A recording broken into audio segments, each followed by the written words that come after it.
KBS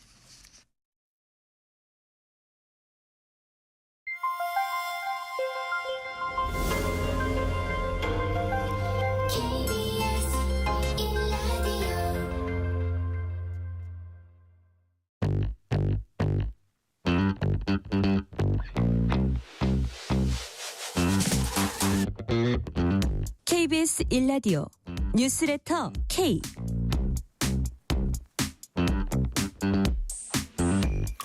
안녕하세요. 뉴스레터 K 진행하는 전종철입니다. 민주당과 조국혁신당이 내란 특검 등 이른바 3대 특검법에 따른 특별검사 후보자 추천 명단을 발표했습니다. 이재명 대통령이 사흘 안에 특별검사를 각 특검별로 한 명씩 임명할 예정입니다. 오늘 여야 원내대표가 고별 기자회견을 열었습니다. 민주당 박찬대 원내대표는 가장 기억에 남는 건 국민과 함께 정권 교체를 이룬 거라고 밝혔고, 국민의힘 권성동 원내대표는 윤석열 정부의 실패와 탄핵, 대선 패배를 반면 교사 삼아서 혁신을 시작해야 한다고 말했습니다. 민주당은 오늘부터 이틀간 원내대표 선출을 위한 권리당원 투표를 진행합니다. 오늘 16일 원내대표를 뽑는 국민의힘에선 3선 김성원 의원과 송언석 의원이 출마를 공식화했습니다. 정치 토크 코너에선 민주당의 검찰청 폐지 법안 내용과 파장도 함께 살펴봅니다. 인터뷰 코너에선 예상욱 한양대 해양융합공학과 교수와 함께 갈수록 날씨 예측이 어려운 이유와 전 지구적 기후변화에 대해서 자세히 알아봅니다. 뉴스레터 K 지금부터 시작합니다.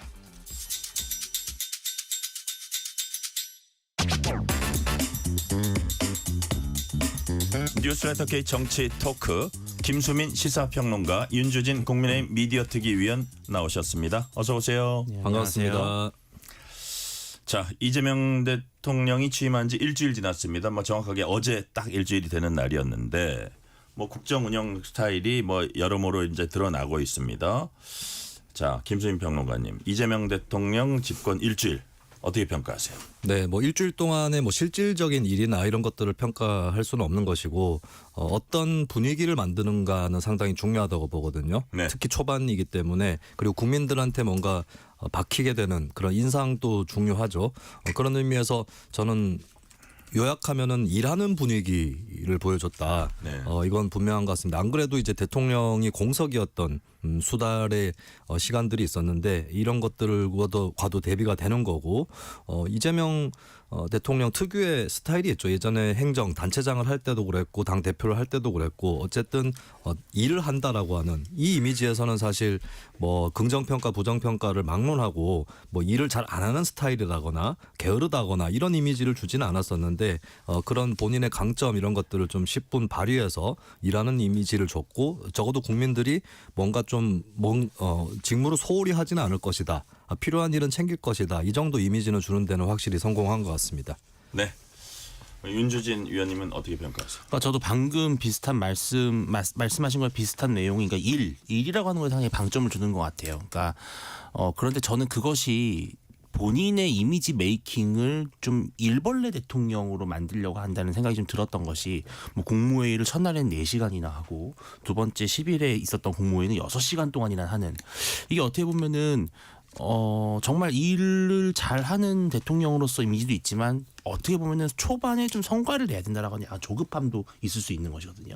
이게 솔직히 말씀드리면 회의 많이 하는 회사치고 잘 되는 회사가 없는데, 이미 지금 대통령실을 둘러싼 민주당 내부의 분위기를 보면 거기 가면 진짜 엄청 고생한다, 약간 이런 분위기들이 있는 것 같더라고요. 근데 이게 좋은 점도 있지만, 사실 대통령이란 자리는 본인이 모든 만기 침남하듯이 다 실무를 챙기는 게 아니라 큰 비전을 제시하고 국민의 공감대를 형성하고 장차관들이나 국무위원들이 알아서 일을 할 수 있도록 해주는 분위기인데, 지금은 너무 약간 실무자 같은 대통령, 과장급 대통령 같은 느낌이 들어요. 그래서 이런 부분은 좀 아쉬움이 있는데, 다만 미국 대통령과의 통화, 그다음에 중국이 아닌 일본 총리와 통화한 부분, 이런 것들은 무난하게 그동안의 국정의 프로토콜에 맞게 좀 평이하게 가고 있다, 이런 평가는 할 수 있을 것 같습니다. 네, 정부는 출범 일주일 만인 어제 대북 확성기 방송 중지했습니다. 이에 북한도 대남 방송 보내지 않고 있다고 합참이 전했습니다.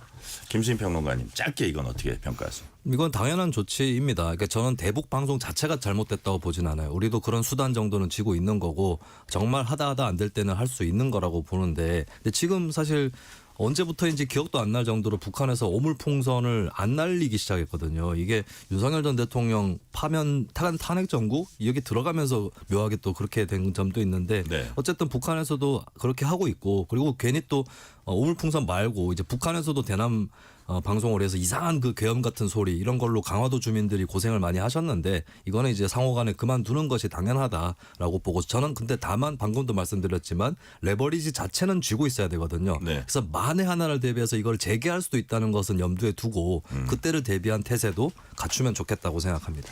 이게 이제 남북 관계에 있어서 대북 방송이라는 게 뭐 아주 큰 부분은 아니지만 좀 상징적인 부분은 있는 것 같고 그다음에 이제 이런 거 아닐까요? 출범 초기에 윤석열 정부와는 다르게 간다 이런 거를 보여줄 수 있는 하나의 그 부분이라는 생각도 들어요. 어떻게 보세요? 근데 대북 방송, 대북 확성기 방송은 북한 정권이 상당히 염증적으로 싫어하는 것 중에 하나고요. 근데 저는 이게 이재명 대통령이 되고 나서는 너무 예측 가능한 수순으로 가버리는 것이 말씀하신 북한에 대한 우리의 레버리지 차원에서 과연 유효했는가. 오히려 북한 정권 입장에서는 예. 이재명 정부가 들어섰는데도 멈추질 않네. 라고 하는 의외성을 줘야만 오히려 우리가 이것을 멈췄을 때 진짜 북한 정권이 정말로 변화가 있구나라는 걸 체감할 수 있는데 이게 이제 취임하자마자 일주일도 안 돼가지고 이런 일주일 만에 이런 조치를 하게 되면 사실 우리를 조금 더 쉽게 볼 수가 있는 것이죠. 예, 그래서 저는 진보 정부임에도 불구하고 대북 확성기를 트는 것. 오히려 보수 정부일 때 오히려 북한에게 유화적 제스처를 내미는 이런 반전의 대북 정책들이 오히려 북한을 더 우리 쪽으로 끌어당길 수 있는 요소다. 그래서 저는 좀 아쉬움이 있습니다. 너무 쉽게 내준 것 같다는 생각이 듭니다. 네, 여기에 대해서는 약간 이제 그 견해차가 있으시고요. 자, 이재명 대통령은 취임 첫날 용산 사무실을 이렇게 둘러보고 나더니 무덤 같다. 필기구 제공하는 직원도 없고 컴퓨터도 프린터도 없다. 황당무계하네요. 이런 말을 했거든요. 이와 관련해 경찰은 정진석 전 대통령실 비서실장을 PC 파기 혐의로 입건했습니다. 뭐 대통령이 말해서 그런 건 아니고 여튼 이거 좀 스토리가 있습니다. 조승래 민주당 수석 대변인 얘기 들어보시겠습니다.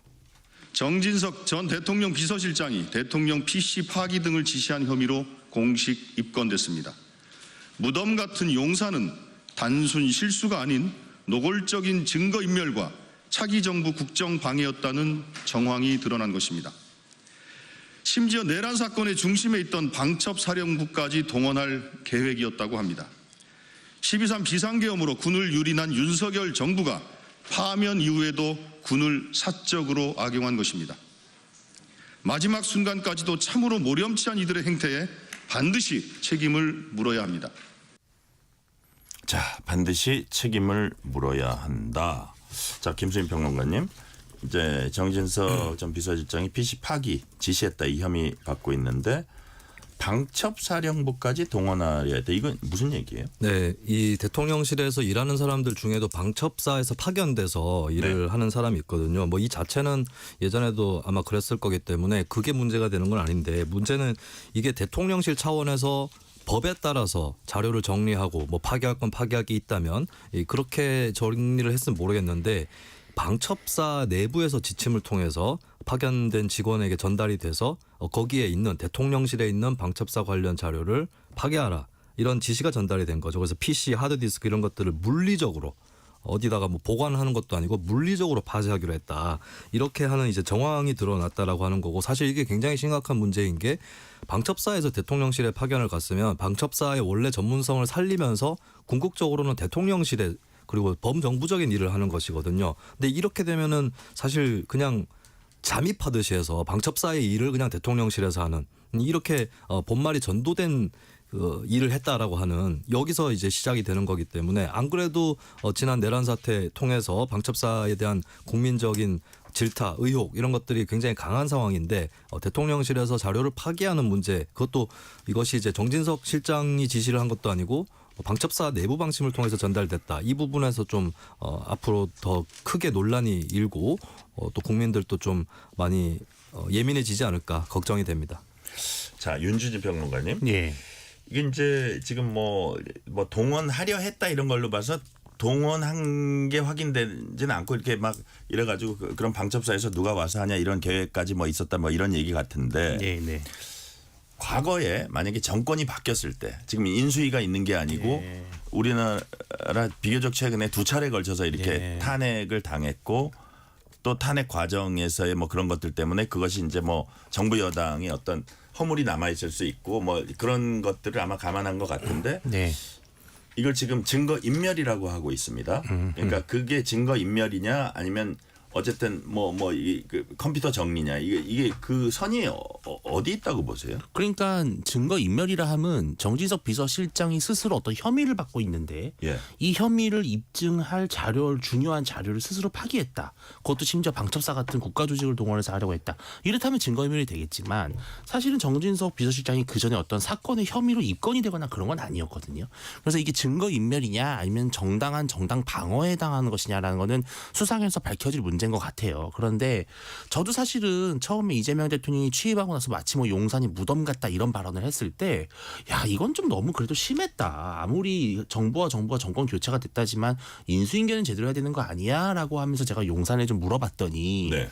윤석열 정부 초반에 문재인 정부에서 인수인계 할 때도 그렇게 불협화음이 많았다는 거예요. 그러니까 이게 사실은 최근에 우리나라가 정권이 바뀌면서 생기는 하나의 패턴 같은 것들인데 문재인 정부에서 윤석열 정부 넘어갈 때도 그 인수위 시절에 각종 국가 안보 기록물이라든지 또 특히 청와대에서 용산으로 이전하는 문제와 관련해서 너무나 비협조적이어가지고 그 앙금이 남아있다라는 거예요. 윤석열 정부 인사들이. 그래서 이거는 사실은 여야의 문제를 떠나서 좀 우리나라 정치의 고질적인 문제다라는 생각이 들고요. 재미있는 것이 미국에서도 정권이 바뀔 때마다 전임 백악관 참모들이 막 그 서류를 여기저기 숨겨놓기도 하고 또 캐비넷을 못 열게 본드로 붙여놓기도 하고 막 그런다는 거예요. 그러니까 이게 조금 민주주의 사회에서는 좀 일어나는 또 하나의 좀 에피소드 같기도 합니다, 실은. 근데 우리는 여튼 정권 교체 과정에서 엄청난 큰 사건이 있었기 때문에 맞습니다. 막 그런 것들에 또 영향도 받은 뭐 누가 잘했다 잘못했다를 떠나서 그런 면도 있는 것 같고요. 자, 이번에는 오늘 오후에 조금 전에 있었던 발표. 민주당과 조국혁신당이 이른바 3대 특검법에 따른 특별검사 후보자 추천 명단 발표했습니다. 제가 명단 한번 볼게요. 민주당은 이제 내란 특검, 김건희 여사 특검, 최상병 특검 요 순서인데 민주당은 조은석 전 감사원장 직무대행, 감사위원 하다가 나중에 직무대행했는데 사실은 그 검사장 출신이죠. 자, 민중기 전 서울중앙지법원장 이제 판사네요.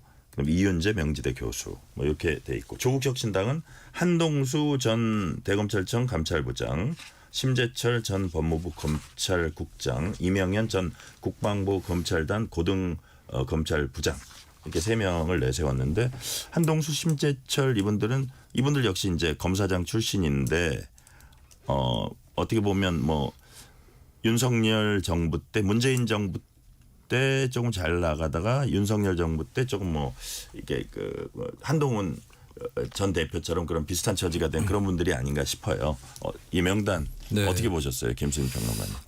일단 이게 이제 양당에서 민주당, 조국혁신당에서 3개 특검에 각 한 명씩, 2명씩, 한 명씩인가요? 네. 조국혁신당 한 명씩. 각 한 명씩. 그렇죠. 각 한 명씩. 예. 죄송합니다. 예. 네, 각 한 명씩을 추천했는데 예. 이게 그냥 좀 생각을 해보면 이제 아마 청취자분들도 그렇게 생각하실 것 같은데 3명을 다 민주당 추천 인사로 할 수 있을까?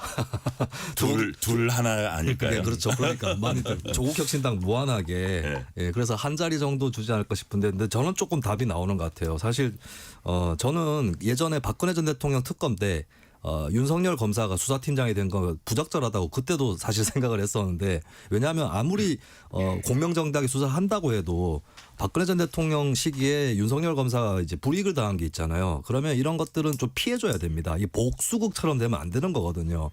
사실 어떤 드라마에서도 어떤 피해자 가족 되는 사람이 결국에 막판에 특검이 되는 그런 결말이 나오던데 저는 이런 건 바람직하지 않기 때문에 방금 안 그래도 거명을 해주셨는데 조국혁신당에서 추천한 인사들 중에 한동수 심재철 이 검사 출신 이분들은 사실 저는 피하는 것이 맞다고 봐요. 그래서 이 부분은 민주당에서 추천한 특검으로 가는 게 더 맞지 않나 싶고, 근데 나머지 하나 그 최혜병 특검을 보니까 그쪽이 조국혁신당 갈 것 같지 않아요? 예, 그렇습니다. 왜냐하면 최혜병 특검이 이게 군 검찰 수사 너무 쉽게 경력이 나오나 우리끼리 얘기를. 예. 군 검찰 수사 경력이 있는 분이고, 그리고 예. 최혜병 특검 관련해서는 이 조국혁신당 뭐 추천 인사라든지 관련자들이 특별히 뭐 이해 충돌이나 이런 것들은 없을 거기 때문에 네. 그래서 딱 답이 나오는 게 김건희 특검, 내란 특검은 민주당 추천 인사, 최혜병 특검은 조국혁신당 추천 인사, 이게 딱 각이 나오는 것 같아요. 네. 윤주진 평론가님 어떻게 보셨어요? 근데 뭐 민주당 추천 인사라고 해서 그렇다고 논란이 없는 건 아니에요. 왜냐하면 조은석 감사위원 같은 경우는 이제 최재 감사원장과 좀 충돌이 있었던 부분도 있었고, 네.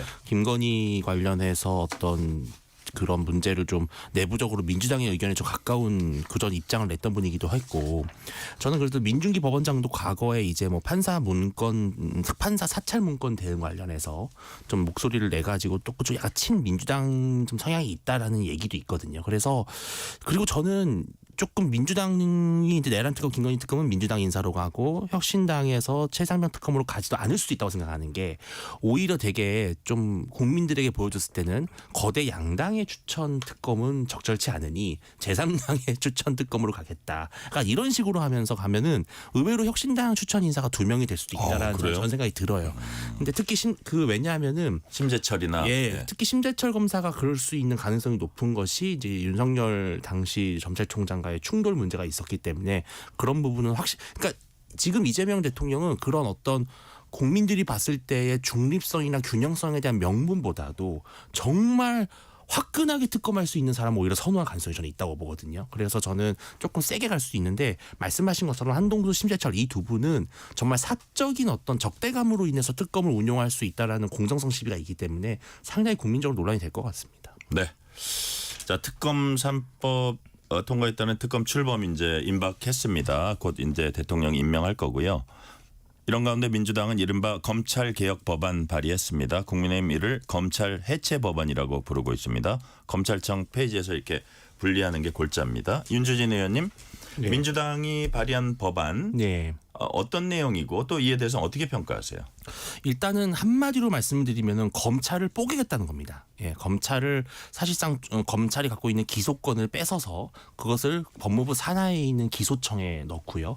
그러면 기존에 갖고 있던 검찰이 갖고 있는 수사 권한은 이제 행안부 소속에 있는 중수청이라고 하는 곳으로 옮긴다. 그래서 그러니까 쉽게 말해서 독립적인 외청이었는데 그게 부처 밑으로 들어가는 거네요. 예, 기능이. 근데 경찰과 같은 지금도 경찰은 행안부 산하에 있는 것처럼 그렇게 되는 것이고요.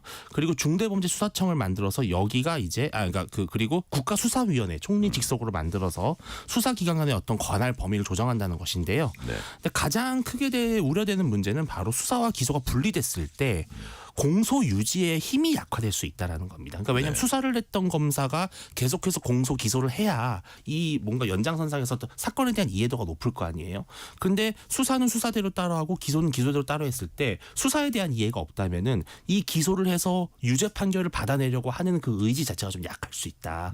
네, 그런 여러 가지 문제점들이 지적되고 있고, 또 검찰의 사기가 저하되면서 검찰이 해체되면 이제 검사들이 판단을 해야 돼요. 네. 나는 기소청으로 갈 것인지. 지금도 이미 그런 이야기를 서로 한답니다. 서로 밥을 먹거나 할 때 나는 어디 갈까? 중수청 갈까? 기소청 갈까? 이런 이야기들이 이미 한다고 해요. 근데 그 과정에서 과연 중수청으로 가는 검사가 본인이 원래 몸담았던 검찰이 아니라 행안부 소관에 중수청으로 갔을 때 과연 그러면 그 업무의 능력이 100% 발휘될 수 있을 것이냐, 이런 걱정들이 좀 나오는 것 같습니다. 네. 저기 김수민 평론가께는 이렇게 한번 여쭤볼게요. 그러니까 한동훈 전 대표가 이런 말 많이 해요. 그러니까 검찰이 약해지면, 수사력이 약해지면 제일 좋아하는 건 도둑놈이다, 범죄자다, 이런 표현들을 많이 쓰는데, 그래서 맨날 하시는 말씀이 절대로 자제하지 않겠습니다. 이런 반드시 저지하겠습니다. 그런 얘기를 법무부 하죠. 장관 때 그랬었죠. 네. 이제 그런 전제가 하나 있고, 그래서 이제 김용태 국민의힘 비대위원장이 오늘 관련 기자회견을 열고 수사기관 독립성 강화가 아니라 명백히 정권에 종속시키는 억압이다. 자, 이런 비판, 그다음에 검찰의 기존 그 독립적인 기관으로 있을 때 수사력이 과연 유지될 수 있을 것인지, 말씀하신 윤주진 평론가께서 말씀하신 수사검사와 그거를 공소 유지가 제대로 그렇게 돼가지고 쭉 밀고 나가서 유죄를 받아내는 확률이 떨어지는 것이 아니냐. 그러면 범죄자들만 좋아지는 거 아니야. 이런 네. 반론도 나올 것 같아요. 그러니까 저는 오히려 수사력보다는 네. 기소 이후 상황을 걱정하는 거면 저는 타당하다고 봐요. 수사 자체는 사실 만약에 검찰 수사권을 떼가지고 무작정 경찰에 준다 이렇게 되면 저는 위험하다고 봅니다. 제가 경찰을 당연히 무시하는 것이 아니라 현실적으로 이제 수사는 사실 사법 경찰관들이 하는 건데 네. 어디서 콩나물 키우듯이 사법 경찰관 막 키울 수는 없는 거거든요.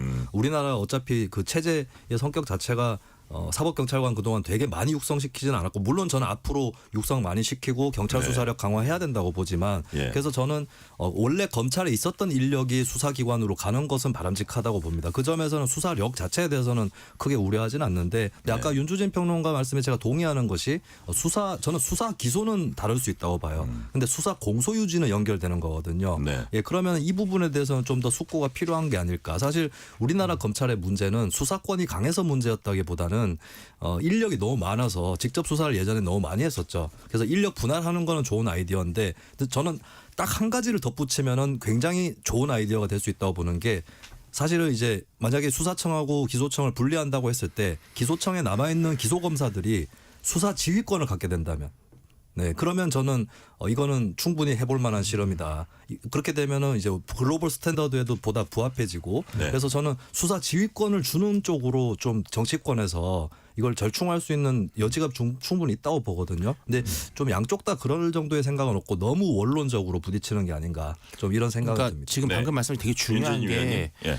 지금 민주당에서 수사 기소 분리를 자꾸 말씀하시는 분들이 이게 글로벌 스탠다드라고 말씀들을 많이 하세요. 그런데 네. 실질적으로 보면은 영국이나 프랑스, 독일 이런 나라들이 수사와 기소가 분리는 돼 있지만 사실은 기소를 하는 검사가 수사권을 거의 대부분 지휘를 합니다. 그리고 매우 세밀하게 개입을 해요. 그렇기 때문에 사실 수사와 기소는 서로 완전히 유기적으로 되는 것이 좋다. 그러지 않으면은 강력 범죄들이 오히려 좀 면죄부를 받을 수 있는 그런 상황이 우려됩니다. 사실 OECD 국가 중에 수사 기소가 딱 떨어져서 분리된 나라는 없습니다. 네. 네, 그 점도 좀 유의할 필요가 있을 것 같고 그리고 좀 첨언을 하자면 자꾸 수사권 문제에 검찰 문제가 집중이 되는데 진짜 검찰 개혁은 저는 기소권 개혁이라고 봐요.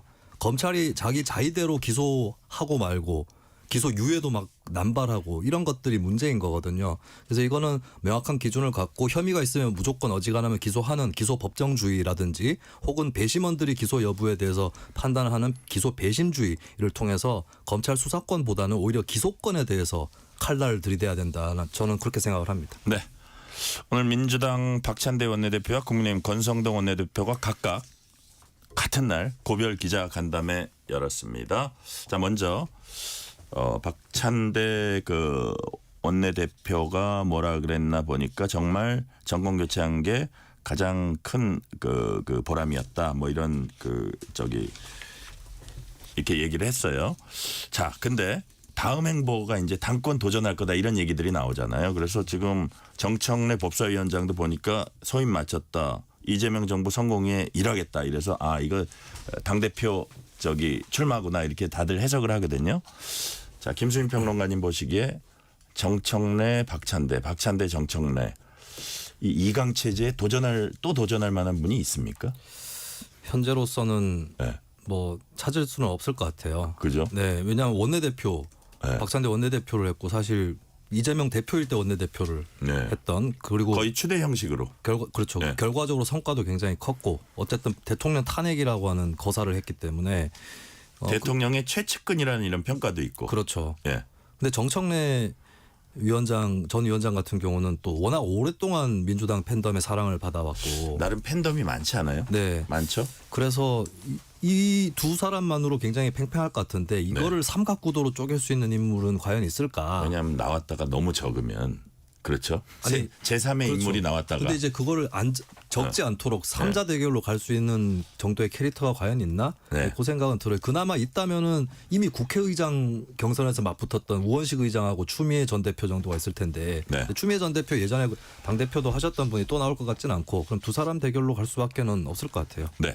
윤주진 위원께는 이거 한번 여쭤볼게요. 예. 자, 이제 일단 법사위원장 자리 비었습니다. 네. 국민의힘 주진우 의원은 법사위원장 최소한의 지금 이 상황에서 정말 3건이 다 그 민주당의 갈 판이다. 그러면 예. 최소한의 견제는 법사위원장은 정말 이게 국민의힘이 해야 된다 이런 얘기들 하거든요. 예. 근데 보니까 그 원내대표 도전한 김병기 서영교 의원 모두 불가 입장 내놨고. 예. 자, 근데 한편으로 보면 협치 얘기하는데 이거를 주면 정말 협치하려고 그러냐 이런 그 생각을 사람들이 할 수도 있지 않을까요? 그러니까 사실은 이게 좀 원칙이 무너져 버린 거죠. 국회 상임위원장 배분에 있어서도 원래는 법사위원장은 야당에게 주는 것을 그동안 오랫동안 관례로 삼아왔던 것이 맞거든요. 네. 근데 이게 이제 민주당이 180석에 준하는 그런 거대 의석을 가지면서 이런 모든 원칙이 다 깨졌고 핵심 상임이라고 할 수 있는 운영이 그다음에 법사위 그리고 민주당이 생각하는 정말로 중요하다고 생각하는 상임위는 과방위 이렇게를 좀 독식한 그런 패턴입니다. 그래서 근데 그 당시에 윤석열 정부 들어서고 나서 이제 2024년 원구성을 할 때 민주당의 주장 논리는 그거였어요. 야당이 법사위원장 가져가지면 안 된다라는 것이었는데 지금 이제 여야가 바뀌었잖아요. 공수가 바뀌었다면은 실은 법사위원장을 국민의힘에 주는 것이 맞죠. 그런데 지금 민주당은 이미 그런 판단을 하기에는 법사위라는 것을 국민의힘에 줬을 때 자신들이 원하는 정말 핵심 입법들의 속도가 늦어질 수도 있다라는 우려가 있을 것으로 보이기 때문에 퍼센트로 보면 0%로 보십니까? 0%입니다. 절대 줄 리가 없어. 저는 없을 거라고 봅니다. 네. 자, 김수민 평론가님 이게 이제 0%로 보시는 거예요? 뭐 저도 마찬가지라고 보고. 그래요? 네. 그 야당이 이런 요구를 하는 거는 어떻게 보십니까? 근데 이런 요구를 해가지고 뭐가 그렇게 달라질지는 모르겠는 게 일단 첫 번째는 법사위의 기능 중에 이제 법사위의 고유의 분야를 네. 다루는 게 있고 두 번째는 상임위를 통과한 법안들의 체계 자구의 심사 등을 하는 네, 문턱이라고도 할 수 있죠. 그런 역할을 하는데 근데 후자 쪽은 사실 국민의힘이 후자 쪽을 중시하는 것 같지는 않아요. 왜냐하면 현재 국회 의석 분포상 이게 법사위에서 심사를 안 하더라도 상임위에서 본회의에 직회부할 수 있는 제도가 있기 때문에 예. 그게 5분의 3이죠. 정족수가. 근데 지금 범민주당 세력이 5분의 3을 넘고 있기 때문에 법사위에서 그걸 막는다고 해서 막아지는 데는 한계가 분명히 있습니다. 그걸 봤을 때는 국민의힘의 목적은 일반적인 법안 심사에 있는 것이 아니라 결국 법제사법위원회 고유의 뭐 아까 얘기했던 검찰 문제라든지 이런 법안을 처리하는 데 있어서 막아서겠다라고 하는 취지인 것 같은데 근데 그 분야야말로 민주당의 제일 순위 분야이기 때문에 민주당 입장에서는 당연히 내놓을 도리가 없는 것이고 그리고 국민의힘이 지금 일반 상임위에 보통 몇 명의 그 상임위원장들이 있지 않습니까? 네. 근데 승부수를 던지려면 그 상임위원장들 다 사퇴시킬 테니까 법사위원장은 내놔라. 뭐 이 정도는 내놔야 될 텐데 그 정도도 뭐 그래도 거래가 될까 말까 하는 거기 때문에 근데 그렇게까지 배수의 진을 치고 있지는 않거든요. 그러면 이 문제는 그냥 서로 실랑이 벌이는 한쪽에서는 다수파로서의 우리 권한을 챙기겠다. 한쪽에서는 약간 피해자 코스프레를 하면서 와 저렇게 권력을 다 잡는데 이것 하나도 못 내놓느냐 약간 이런 걸로 이제 국민들한테 호소하는 정도의 수준 이 정도에 그치지 않을까 싶습니다. 목소리만 높이다 그치지 않을까 이렇게 본다는 말씀이시고요. 실시간 교통정보 알아봅니다. 라디오 교통정보센터 공인혜 리포터 나와주세요. 네, 이 시각 교통정보입니다. 지금은 어디를 지나시든 정체를 감안하셔야겠습니다. 여기에 평택 제천고속도로 제천 방향으로는 안진 터널을 나오면서부터 6km 구간 북진천 2차로에 화물차 사고 처리 여파도 크게 받고 있습니다. 또 서해안선 서울 방향 서평택에서 화성 휴게소 쪽으로 긴 구간 더디고요. 이후 용담터널과 금천을 앞두고도 다시 막힙니다. 또 수도권 제일순환선 경기 동부권에선 양방향 토평과 광암터널 부근으로 차가 많고요. 이 밖에 일산과 경인권 오가는 길들인데요. 일산에서 판교 방향은 김포와 노지 분기점부터 송내 쪽으로 판교에서 일산 쪽도 판교 나들목에서 청계터널 또 안현에서 송내 쪽으로 길게 정체입니다. 경부선 부산 쪽 회덕 부근 더디다가 금강 일대로는 2, 3차로 차선 작업 여파를 크게 받습니다. 또 논산 천안선 천안 방향 정안 1차로에서도 사고 정리 중입니다. 지금 서울시내는 일산 방향 강변북로 청담대교부터 가양대교 쪽 정체 통과에 1시간 20분이 넘게 걸리고 있습니다. KBS 교통정보센터였습니다. 퇴근길 당신과 함께 읽는 세상 이야기 KBS 1라디오 뉴스레터 K 문자 샵 9730 짧은 문자 50원 긴 문자 100원 어플리케이션 콩은 무료 유튜브 KBS 1라디오 계정 채팅창도 열려 있습니다. 실시간 교통 상황 살펴봤습니다. 김수민 평론가, 윤주진 위원과 뉴스레터 K 정치 토크 이어갑니다. 자, 이번엔 국민의힘으로 가볼게요. 권성동 원내대표 오늘 고별 기자회견했습니다. 독이 든 성배를 마셨다. 계엄은 위법적인 계엄이다. 뭐 이렇게 얘기를 했고, 한동훈 전 대표에게 쓴소리를 했어요. 한 전 대표와 윤 전 대통령은 뗄래야 뗄 수 없고 윤 전 대통령 없었다면 한 전 대표도 존재하지 않았다. 조금 더 소통과 공감하는 능력을 키워라. 와, 고별 기자회견에서 어느 특정인에 대해서 이렇게 얘기한 게 윤주진 평론가님, 예. 향후 어떤 당권 구도나 뭐 이런 것들을 좀 염두에 둔 얘기인가요? 저는 당 내부에서 어쨌든 한동훈 전 대표에 대해서 갖고 있는 우려라든지 불안감은 네. 권성동 원내대표가 마지막으로 한번 일갈하고 싶었던 것 같기는 해요. 그러니까 좀 힘들었다. 좀 어려웠다. 그리고 저는 개인적으로 저는 이제 당에서 활동을 하면서 듣는 얘기다 보니까 네. 사실은 권성동 원내대표는 상당히 의원들로부터는 지지를 많이 받는 중진 중에 한 명이에요. 실무 처리 능력이라든지 네. 어떤 갈등을 중재하는 역할은 잘한다는 평가가 많아요. 근데 이제 일반 국민 여론에서 보면 또 비판 많이 받잖아요. 근데 이제 독이 든 성배라는 표현이 사실 저는 맞다고 보는 것이, 권성동 원내대표는 본인에게 쏟아지는 국민적인 비판과 지적을 잘 알아요.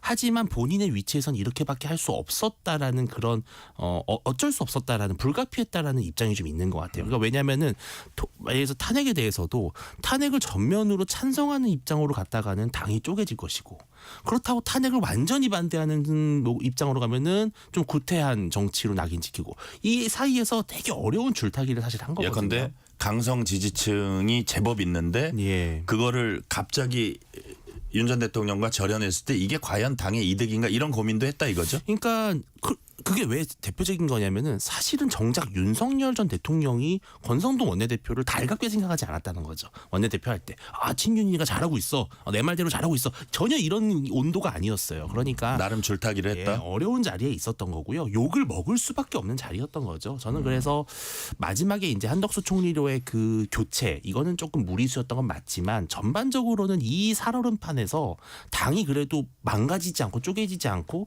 41%를 받는 데는 나름의 역할을 전했다고 평가하거든요. 네. 이러한 것들은 좀 국민의힘 당원들이 조금 더 현실적인 눈으로 봐줬으면 좋겠다는 생각이 들어요. 네.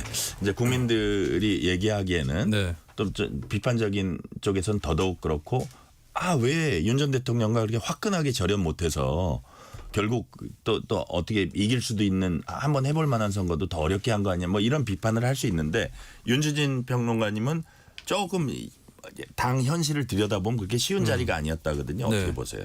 윤주진 평론가님 말씀 완전히 틀렸다고 보진 않는데, 그 권성동 원내대표에 대한 평가가요. 근데 사실은 이 조직을 가장 성공적으로 망치는 사람이 어떤 사람이냐면, 안에서 평가가 상당히 좋고 밖에서 너무 나쁜 사람이 조직을 성공적으로 망칩니다. 성공적으로 망쳐요. 왜냐하면 안에서 나쁘면은 어차피 조직 안에서도 그 사람 말 안 듣기 때문에, 그리고 그 조직하고 그 사람하고 대외적으로도 이미지 결부가 안 되거든요. 네. 근데 사실 저도 알고 있어요. 여러 정가에서 나오는 얘기들 보면 뭐 어떤 분 이런 얘기 하시더라고요. 성동형은 덕장이야, 뭐 이런 얘기를.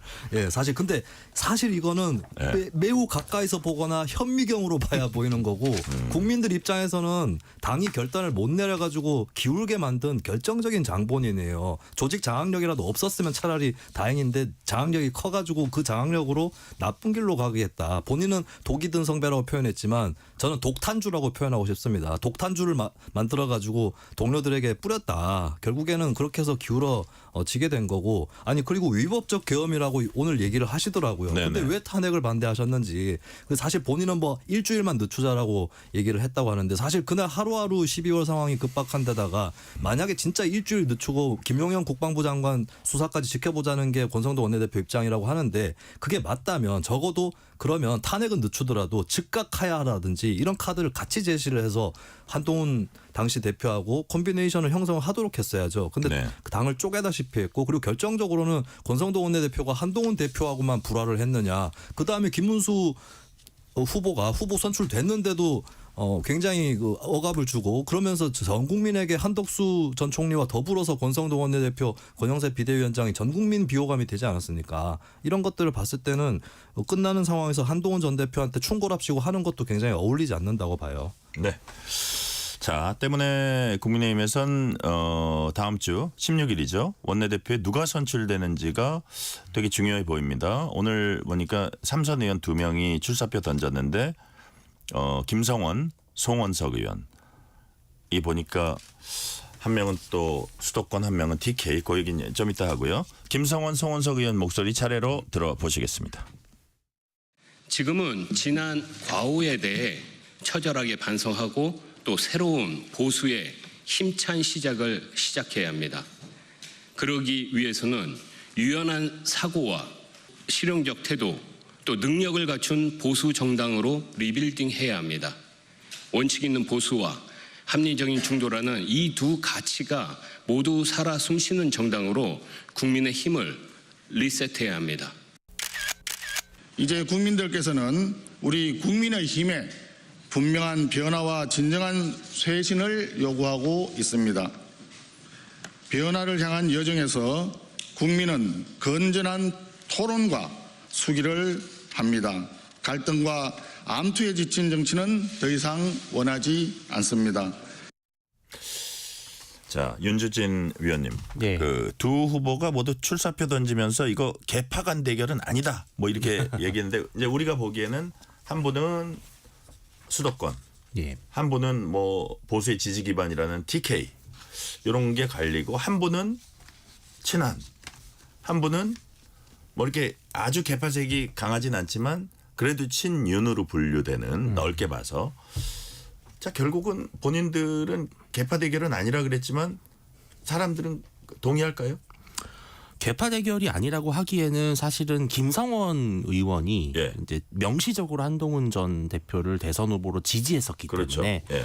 그 과정에서는 일단은 김성원 의원은 본인이 친한이라는 말을 듣더라도 뭐 크게 하실 말씀은 없을 것 같아요. 네네. 다만 송원석 의원은 말씀하신 대로 개파색이 거의 없는데 다만 이분의 어떤 지역적 연고라든지 아니면 그동안 좀 정치를 해왔던 이력에서 누구랑 좀 친소 관계가 있느냐 이런 문제들을 본다면은 이제 소위 말하는 친윤 그룹과 교감이 좀 많을 가능성이 있죠. 그래서 본의 아니게 이것은 어쨌든 개파 간의 갈등으로 비춰질 수밖에 없고 결국은 당내 의원들이 한동훈 전 대표의 그 확장을 원하느냐 아니면은 여전히 한동훈 대표에 대해서는 좀 비토를 하느냐 그 리트머스지가 될 것 같습니다. 네. 윤주진 위원께 하나만 짧게 여쭤보게요. 그럼 이게 막 예를 들어서 뭐 나경원, 김기현 뭐 이런 얘기까지 막 나왔었는데 예.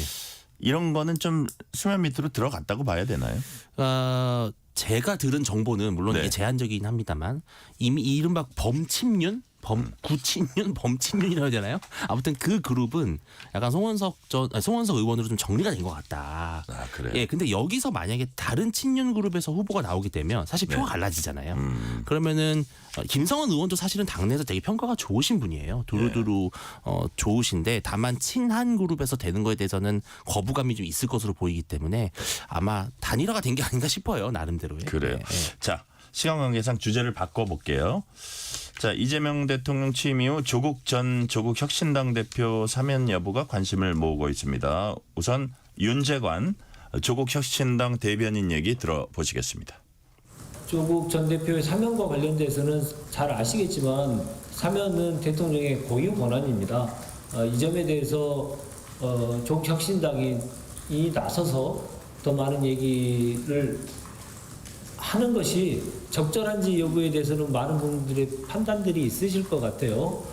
그리고 뭐 저희 당 말고 민주당이나 국민의힘에서 여러 의견이 나오는 것은 어떤 사안에 대해서 통상적으로 민주국가에서 나올 수 있는 이견의 표출 이 정도로 생각하고 있고요. 대통령의 고유 권한이다라고 하는 점을 분명히 말씀드리고 싶습니다. 자, 김수민 평론가님, 어제 우상호 정무수석이 이제 인사차 조국혁신당을 갔더니 거기서 이제 사면 얘기 나온 것 같고 오늘 김선민 당대표 권한대행은 사면 직접 언급했고, 자 대통령 취임한 지 일주일 만입니다. 네. 자, 사면 가능성 어떻게 보시는지 이에 따른 어떤 국민의 눈높이는 어디 있다고 보세요?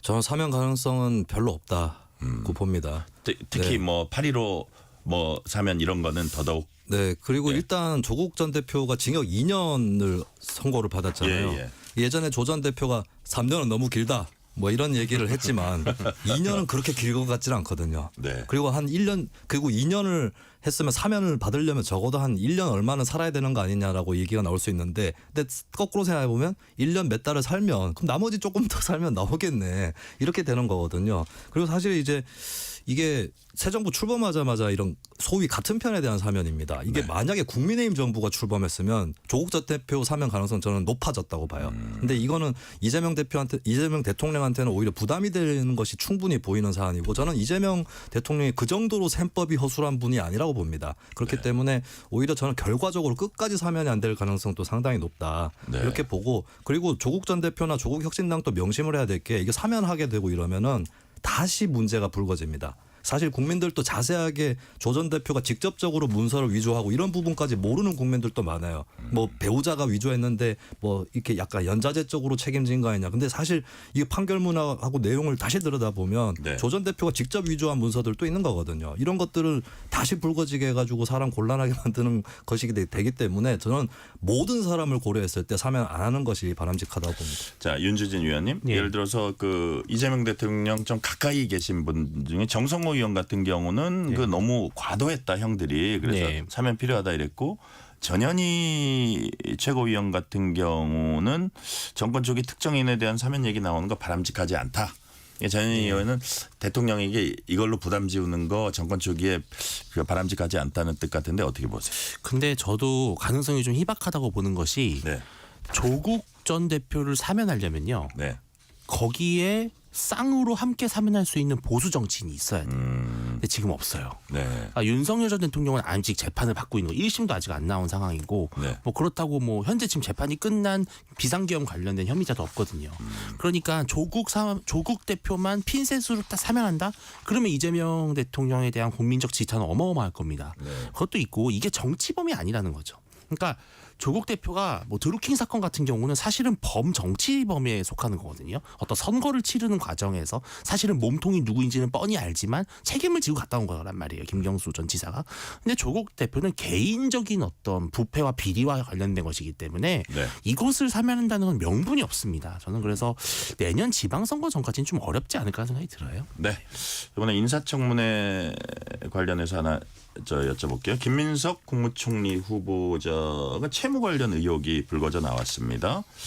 2010년에 불법 정치자금 수수로 대법원 유죄가 확정이 됐는데 그때 돈을 준 걸로 지목된 이분한테서 돈을 빌려서 뭐 7년째인가요? 몇 년째 안 갖고 있다. 뭐 이런 의혹이 제기됐어요. 아마 이 부분은 본인이 좀 정확히 소명은 해야 될 것 같다는 생각은 들고 또 하나는 무슨 뭐 자녀가 무슨 법안 발의하는 데 있어서 뭐 기여를 해서 이게 혹시 뭐 어디 학교 들어가는데 스펙이 쓰나 뭐 이런 것들도 또 일부 언론에서 보도를 했는데 일단 채무 의혹 부분은 네. 좀 이게 만약에 안 갚고 몇 년을 끌었다면은 그 김수미 평론가님 보시기에 네네. 걸림돌이 될 수 있다고 보세요. 뭐 사실 어느 정도 수준이냐 이것도 또 변수가 될 것 같은데 일단은 뭐 이 사건을 네. 유심히 들여다 보는 게 우선인 것 같아요. 그리고 이거는 이제 그냥 넘어갈 수만 없는 게 일단 의혹이라고 보더라도 네. 아마 중년층의 국민들은 조금 더 감이 오실 것 같은데 옛날에 사실 김민석 총리 후보자 같은 경우는 정치에 입문하신 지 오래됐습니다. 90년대 정치인이거든요. 그때는 또 정치 자금 이런 것들 또 지금보다 훨씬 허술할 때였고 돈도 많이 들어가고 또 암암리에 많이 주고받고 했던 예전에 김근태 전 의원의 양심 선언으로도 많이 알려지고 했었던 그런 것들이거든요. 그러다 네. 보니까 좀 옛날에 때가 묻어 있는 거 아닐까 이런 생각도 하시기 마련이고 그리고 이런 경우도 있을 수 있어요. 예를 들면 정치 자금 써라라고 줬는데 형태는 빌려주는 걸로 일단 하고 네. 근데 나중에 뭔가 틀어져 가지고 왜 안 갚아 약간 이렇게 되는 것도 있고 그래서 이게 사실은 들여다보면 뭐 정치인이 돈이 필요했고 그게 뭐 개인적 착복이 아니다라고 했을 때 아주 막 정말 악랄하게 부족한 건 아니다라는 판단을 국민들도 하실 수도 있는데 근데 어쨌든 간에 돈 문제인 거고 더 투명한 정치 깨끗한 정치를 바라는 국민들이 있기 때문에 물론 현재 의혹 수준이라고 저는 봅니다만 네. 이건 일단 어떻게 해명하느냐 이건 굉장히 중요한 문제라고 봅니다. 네. 자, 윤주진 위원께 다른 질문 드릴게요. 네. 오광수 민정수석 있죠? 예, 예. 이 차명 부동산에 이어서 차명 대출 의혹이 이제 불거졌습니다. 네. 이게 보니까 약간 진보 성향의 매체들이 오광수 수석이나 뭐 예를 들어서 위성락 그 실장이나 국가안보실장이죠. 이런 분들 많이 뭐 이렇게 좀 비판하는 기사들을 하는데 이게 과연 어떤 뭐 무슨 뭐 자주파냐 동맹파냐 이런 얘기도 있고 오광수 얘기 먼저 해볼게요. 근데 어쨌든 민주당 내에서도 이제 검사장 출신입니다. 그렇지만 이분이 보니까 검사 옷을 벗은 게 10년이나 됐어요. 예, 그렇습니다. 그러니까 네. 그렇게 오래전에 검사 옷을 벗고 변호사 생활 이제 10년 가까이 해왔고 대통령의 뭐 사법연수원 동기라는 얘기도 있고 한데 네. 딱 비난이 많아요. 양부남 의원은 검사 출신이죠. 오광수 수석을 어떻게 처리할지 여부가 이재명 정부 공정의 바로미터다. 예. 뭐 이렇게 얘기하는 분들도 있고 우려 목소리도 나오고 대통령실은 일단 임명 처리에는 선을 긋고 있고 이건 어떻게 마무리돼야 적절하다고 보세요? 물론 당연히 적절성 기준으로 본다면은 예. 이게 특히 부동산 문제잖아요. 예, 그러니까 예. 국민들이 가장 민감해하는 이슈가 병역, 입시, 부동산인데 차명 부동산이라고 하는 거는 일반 국민들이 봤을 때는 특히 그때 이제 오광수 검사라고 하는 현직에 있을 때 일이기 때문에 네. 법조에 있는 인사가 현직에 있으면서 불법을 저질렀다라는 거는 좀 납득하기가 어렵죠. 근데 저는 두 가지 포인트인데 오늘 뉴스를 보면은 대통령실은 이미 알고 있었다라는 겁니다. 알면서도 임명을 했다라고 하는 것은 네. 이거는 정면 돌파하겠다라는 이미 의지를 갖고 있었던 것으로 보이고 차명 대출과 관련해서는 사실 이게 좀 의혹이 석연치는 않지만 뚜렷하게 밝혀진 바는 아직은 또 없어요. 네. 그런 상황인데 두 번째는 뭐냐면은 이게 윗물이 맑아야 아랫물이 맑은 건데 사실 이재명 정부의 좀 특수성이라고 해야 될까요? 이 사법적 리스크에 대해서는 별로 이재명 대통령에게 직언할 수 있는 사람이 없을 것이다. 왜냐하면 대통령 본인이 5개 재판을 받고 있잖아요. 그중에는 상당히 위중한 대북 송금 문제도 관련이 있거든요. 그러니까 이런 법 위법 논란, 불법 논란에 있어서는 별로 이재명 대통령이 개의치 않을 것 같아요. 그냥 간다. 그래서 그냥 정면 돌파할 것 같다. 그럴 것 같습니다. 결국은 네. 민주당도 거기에 보조를 맞출 것으로 보이고요. 근데 보세요, 김수민 평론가님, 본인이 이제 인사 검증을 할 때 그럼 본인 잣대 정도의 부동산 저 정도는 일단 넘어가야 되잖아요. 만약에 네네. 본인이 통과를 하고 여기서 계속 고우를 한다면 그런 그렇죠. 부분들은 좀 염려되는 부분 아닌가요? 매우 염려되죠. 왜냐하면 민정수석이 인사검증 기능 다시 갖겠다고 하는데 예. 그러면 지금 이게 문제가 위성락 실장하고 다른 게 위성락 실장의 경우는 아예 공무원이 왜 저렇게 재산 축적을 했어. 네, 뭐 네. 투기 투자 이게 좀 애매한 부분이 있으니까요. 그게 위법적이라고 볼 수는 없는 문제인데 근데 이게 오광수 수석 같은 경우는 재산 은닉입니다. 네. 이거는 그리고 인사검증도 그렇거니와 더 치명적인 건 이제 검찰개혁의 적임자라고 하는데 저는 정치권이 역대 정치권 뭐 이건 그 여야를 막론하고 검찰에 대한 정책이 번번이 실패하거나 자기 모순에 빠졌던 거는 핵심 원인은 다른 네. 게 아니라 검찰보다 정치권이 더 썩었기 때문이거든요. 그러니까 썩은 쪽을 개혁하려면 덜 썩은 쪽이 개혁을 해야 되는 것인데 검찰이 계속 정치인을 칠 수 있었던 거예요. 그래서 그러니까요. 그렇죠. 예, 예. 사실 검찰이 정치인을 칠 수 있도록 정치권이 부패를 해줬기 때문에 치는 것이고 사실 검찰이 부패할 때마저도 정치권이 뒤를 봐줬기 때문에 검찰이 부패를 한 거거든요. 사실 검찰 문제의 근본은 검찰 내재적인 것이 아니라 정치권에 있는 겁니다. 그럼 정치권에 정말 요즘 시대에 정말 도덕적으로 흠결 없는 지도자가 나와도 사회적 합의도 잘 안 되고 뭘 하기가 어려운 시대예요. 굉장히 교착화된 시대거든요. 네. 근데 도덕적 흠결이 있는 분이 어떻게 검찰 개혁을 하겠는가. 검찰이 아무리 썩어도 검찰 내부 구성원 중에 재산 은닉 이상의 죄를 저지른 사람은 극소수일 겁니다. 검찰 내부에서도 웃을 거예요. 이렇게 되면 검찰 개혁을 못하는 거거든요. 그래서 진보 언론에서도 굉장히 이거 엄중하게 지금 다루고 있는 거고 저는 그냥 한마디로 예전에 이은재 의원님처럼 사퇴하세요. 네, 이 한마디 밖에는 제가 할 말이 없어요. 법사위에 오래 계셨죠. 네. 이은재 의원. 자, 시간이 한 뭐 1분 반 2분 남아서 짧게 하나 질문 더 드릴게요. 김수민 평론가님한테 먼저 질문 드릴게요. 이 민주당에서 국민의힘 정당 해산 청구해야 한다. 그래서 법안 진행할 거다. 원내대표까지 지냈던 박홍근, 그다음에 초선의 김현정 의원 등등. 뭐 정성호 의원 같은 분은 이거는 좀 합당치 않다는 네. 취지로 얘기도 하지만 실제로 윤석열 전 대통령을 보유한 당이기 때문에 해산해야 된다고 보는 정서가 민주당에 있습니까? 있죠. 지지층에도 있고. 네. 그럼 제일 야당이 네. 없어져 버리는데 그래도요? 근데 우리가 잘 알고 있어야 될 게 이 예. 정당 해산 제도가 그렇게 파괴적인 제도가 아니에요. 지난번에 그래요? 우리가 한번 경험해봤지만 해산했다가 다시 모일 수 있기 때문에 사실 통합진보당의 경우 상당히 비극적으로 느껴지긴 했지만 네. 그때 해산하고 국회의원들도 다 박탈당했거든요. 그러면서 보궐선거를 치르는데 네. 그때 잘린 국회의원들 다시 출마했습니다. 바로. 그러니까 국민의힘이라는 당이 없어져도 네. 그 의원들도 의원직 다 상실할 수도 있어요. 그런데 보궐선거나 다음 선거할 때 그분들 똑같이 나올 수 있고 예전에 헌법재판소도 해산 판결할 때에 그 당에 몸담고 있었던 것만으로 낙인을 찍으면 안 된다라는 이게 네. 당연한 거거든요. 네. 근데 저는 그래도 결국에는 지금 민주당이 굿캅, 배드캅으로 나눠져 있는데 이재명 대통령이 사실 청구권을 쥐고 있지 않습니까? 네. 안 할 겁니다. 네. 네, 굳이 네. 하진 않을 거예요. 윤주진 평론가님 뭐 어떻게 전망하신지 시간은 30-40초밖에 안 남았지만 예.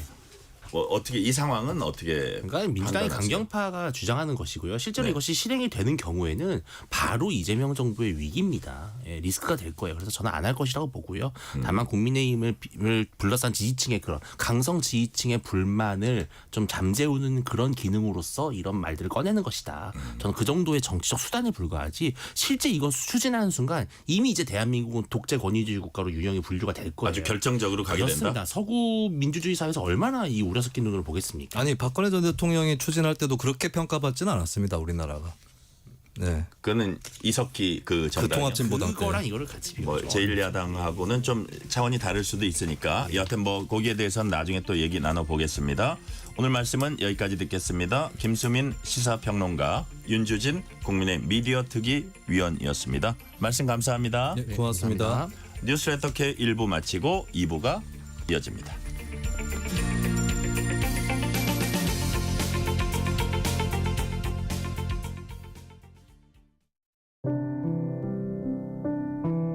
KBS 라디오 연중기획 희망충전 대한민국 642번째 이야기.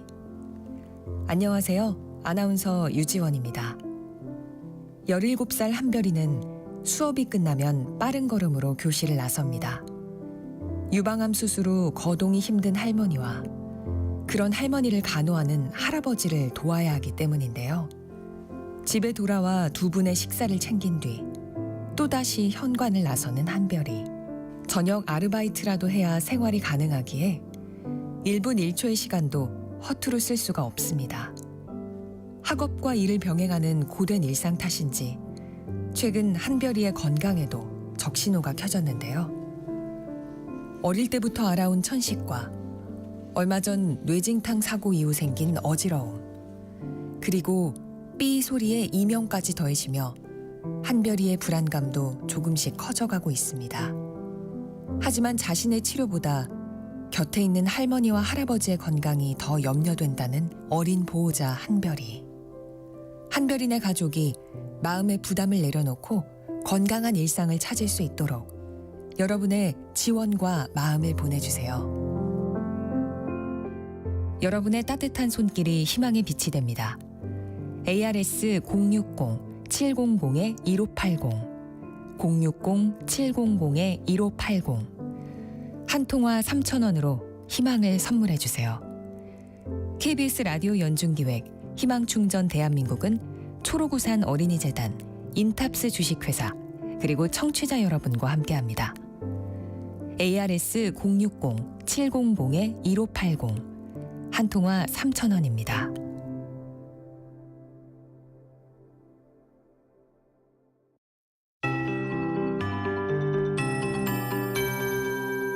KBS 58분 날씨.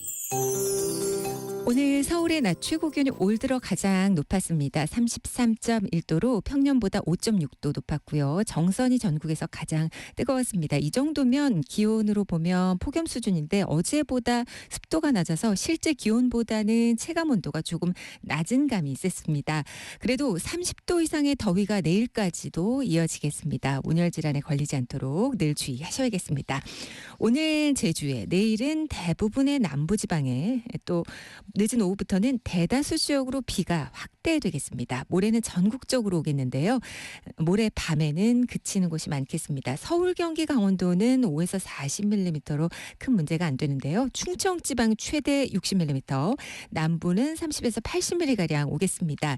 남해안과 제주에는 최대 120mm, 제주 많은 곳은 무려 180에서 250mm 안팎의 강하고도 많은 비가 쏟아지겠습니다. 천둥, 번개, 돌풍을 동반해 이렇게 매우 강하게 쏟아지는데 시간당 1시간당 30에서 50mm 정도의 강도가 될 걸로 보입니다. 비 피해 없도록 각별한 주의가 필요하겠습니다.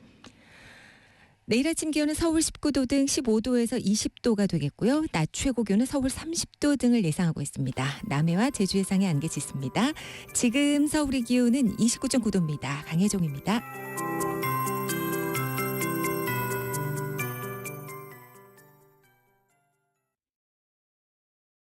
정성을 다하는 국민의 방송 KBS가 6시를 알려드립니다. AM 711kHz, FM 97.3MHz, KBS 1라디오입니다.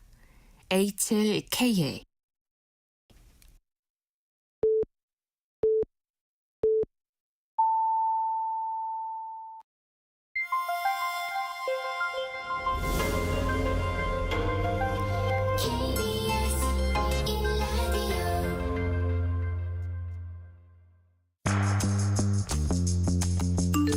여러분은 지금 퇴근길 시사편지 한 장, KBS 1라디오 뉴스레터 K를 듣고 계십니다.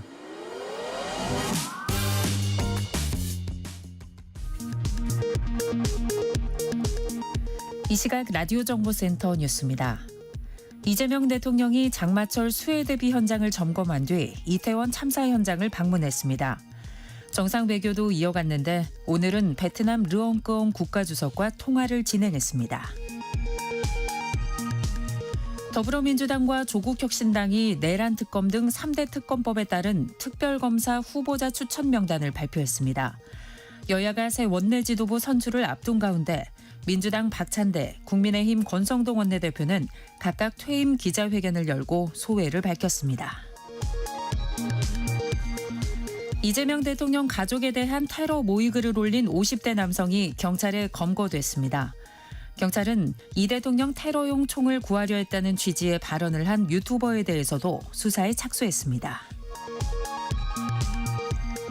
김학의 전 법무부 차관의 불법 출국 금지 사건 수사에 부당한 압력을 가한 혐의로 기소된 더불어민주당 이성윤 의원에게 무죄가 확정됐습니다. 우리 군은 북한 대남 소음 방송이 더 이상 들리지 않는다고 확인했습니다.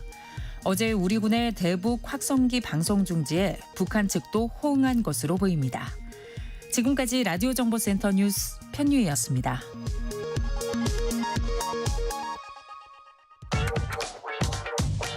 뉴스의 진수를 보여주는 인터뷰. 뉴 진수. 오늘 제주를 시작으로 예년보다 한 주가량 빠르게 장마가 시작됐습니다. 반면에 필리핀 해상에선 1호 태풍 우디비 북상 중인데 첫 태풍 발생 시기가 9년 만에 가장 늦었다고 합니다. 오늘은 갈수록 예측하기 어렵고 변화 폭도 커지는 날씨 얘기 그리고 기후변화 얘기 해보겠습니다. 예상욱 한양대 해양융합공학과 교수 나와 계십니다. 예상욱 교수님 어서 오세요. 네, 안녕하세요. 자, 시간 내주셔서 너무 감사드리고요. 네. 자, 예년과 다른 날씨 흐름이 나타난 데는 뭐 분명히 원인이 있을 겁니다. 올해 장마 일찍 시작된 이유가 뭘까요? 한 두 가지 정도로 좀 생각할 수 있는데 첫 번째는 그 정체 정선의 위치에 결정적인 역할을 하는 북태평양 고기압 세력이 좀 강해서 이 북태평양 고기압이 정체 정선을 조금 더 빠르게 우리나라로 밀어붙여서 현재 제주가 지금 보면 좀 빠르게 장마가 시작됐고요. 또 하나 이유는 지금 방금 말씀하신 것처럼 그 남중국해에 발생한 그 태풍, 이 태풍이 그 태풍의 흐름을 생각해 보면 이것 역시 전선을 조금 더 위쪽으로 우리나라 쪽으로 밀어붙일 수 있는 그런 역할을 하거든요. 그 두 가지 역할이 동시에 지금 보이기 때문에 우리나라 제주도, 특별히 제주도 같은 경우에는 장마가 좀 빨리 시작됐다. 이렇게 이해할 수 있을 것 같아요. 네. 자, 일찍 시작되기도 했지만 강수량도 예년보다 많을 거다 이런 뭐 전망도 나온다고 해요. 네네. 실제로 교수님 보기에도 여러 가지 요인을 볼 때 강수량이 올해 좀 많을 것 같습니까? 일단 장마가 좀 일찍 시작됐으니까 아마 6월 달에는 평년과 비슷하거나 훨씬 더 많을 걸로 생각이 되고 기상청도 계절 전망을 보면 올 여름 전체적으로 좀 강수량이 많다 이렇게 전망을 했을 거예요. 특별히 이제 6월 달이 평년보다 좀 많은 걸로.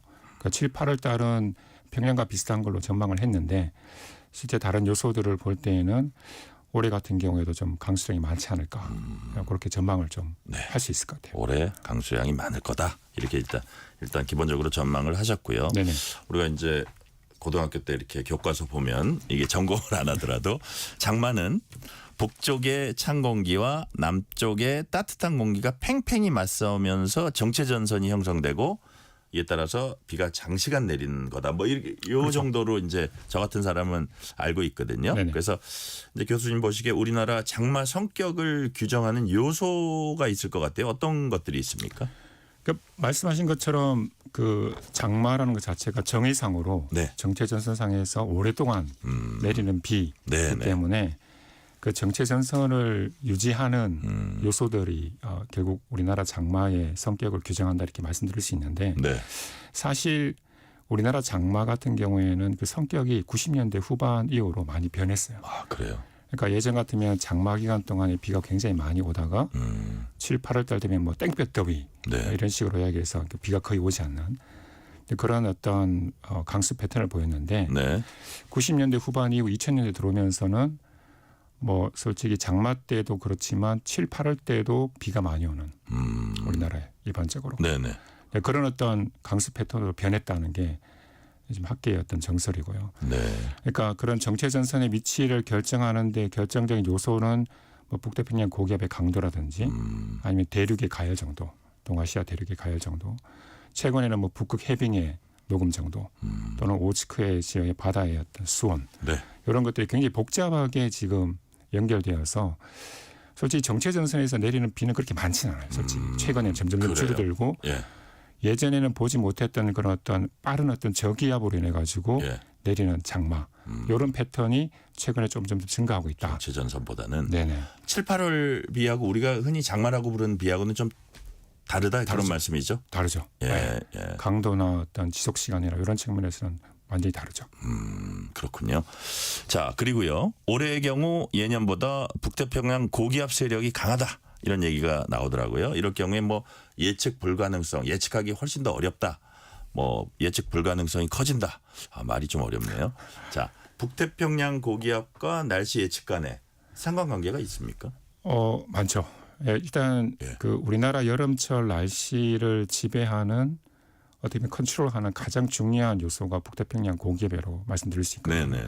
사실 북태평양 고기압의 강도도 중요하지만 보통 우리가 이제 그 가장자리, 네. 그 북태평양 고기압의 가장자리가 어떻게 변하느냐, 그 강도나 어떤 네. 위치, 변동 이게 훨씬 더 중요한 게 그 가장자리를 따라서 그 남쪽에 덥고 어떤 습한 그런 어떤 공기들이 이류가 되고 수증기도 이류가 되고 네네. 우리나라 쪽으로 전달되고 그렇기 때문에 고기압의 세력이 강할수록 그 가장자리를 따라서 우리나라 쪽으로 유입되는 어떤 기류의 흐름도 굉장히 강해지거든요. 네. 그렇기 때문에 그런 요소들 때문에 우리나라의 어떤 극한 어떤 강수라든지 어떠한 폭염이라든지 이런 것들의 어떤 변동성이 커지죠.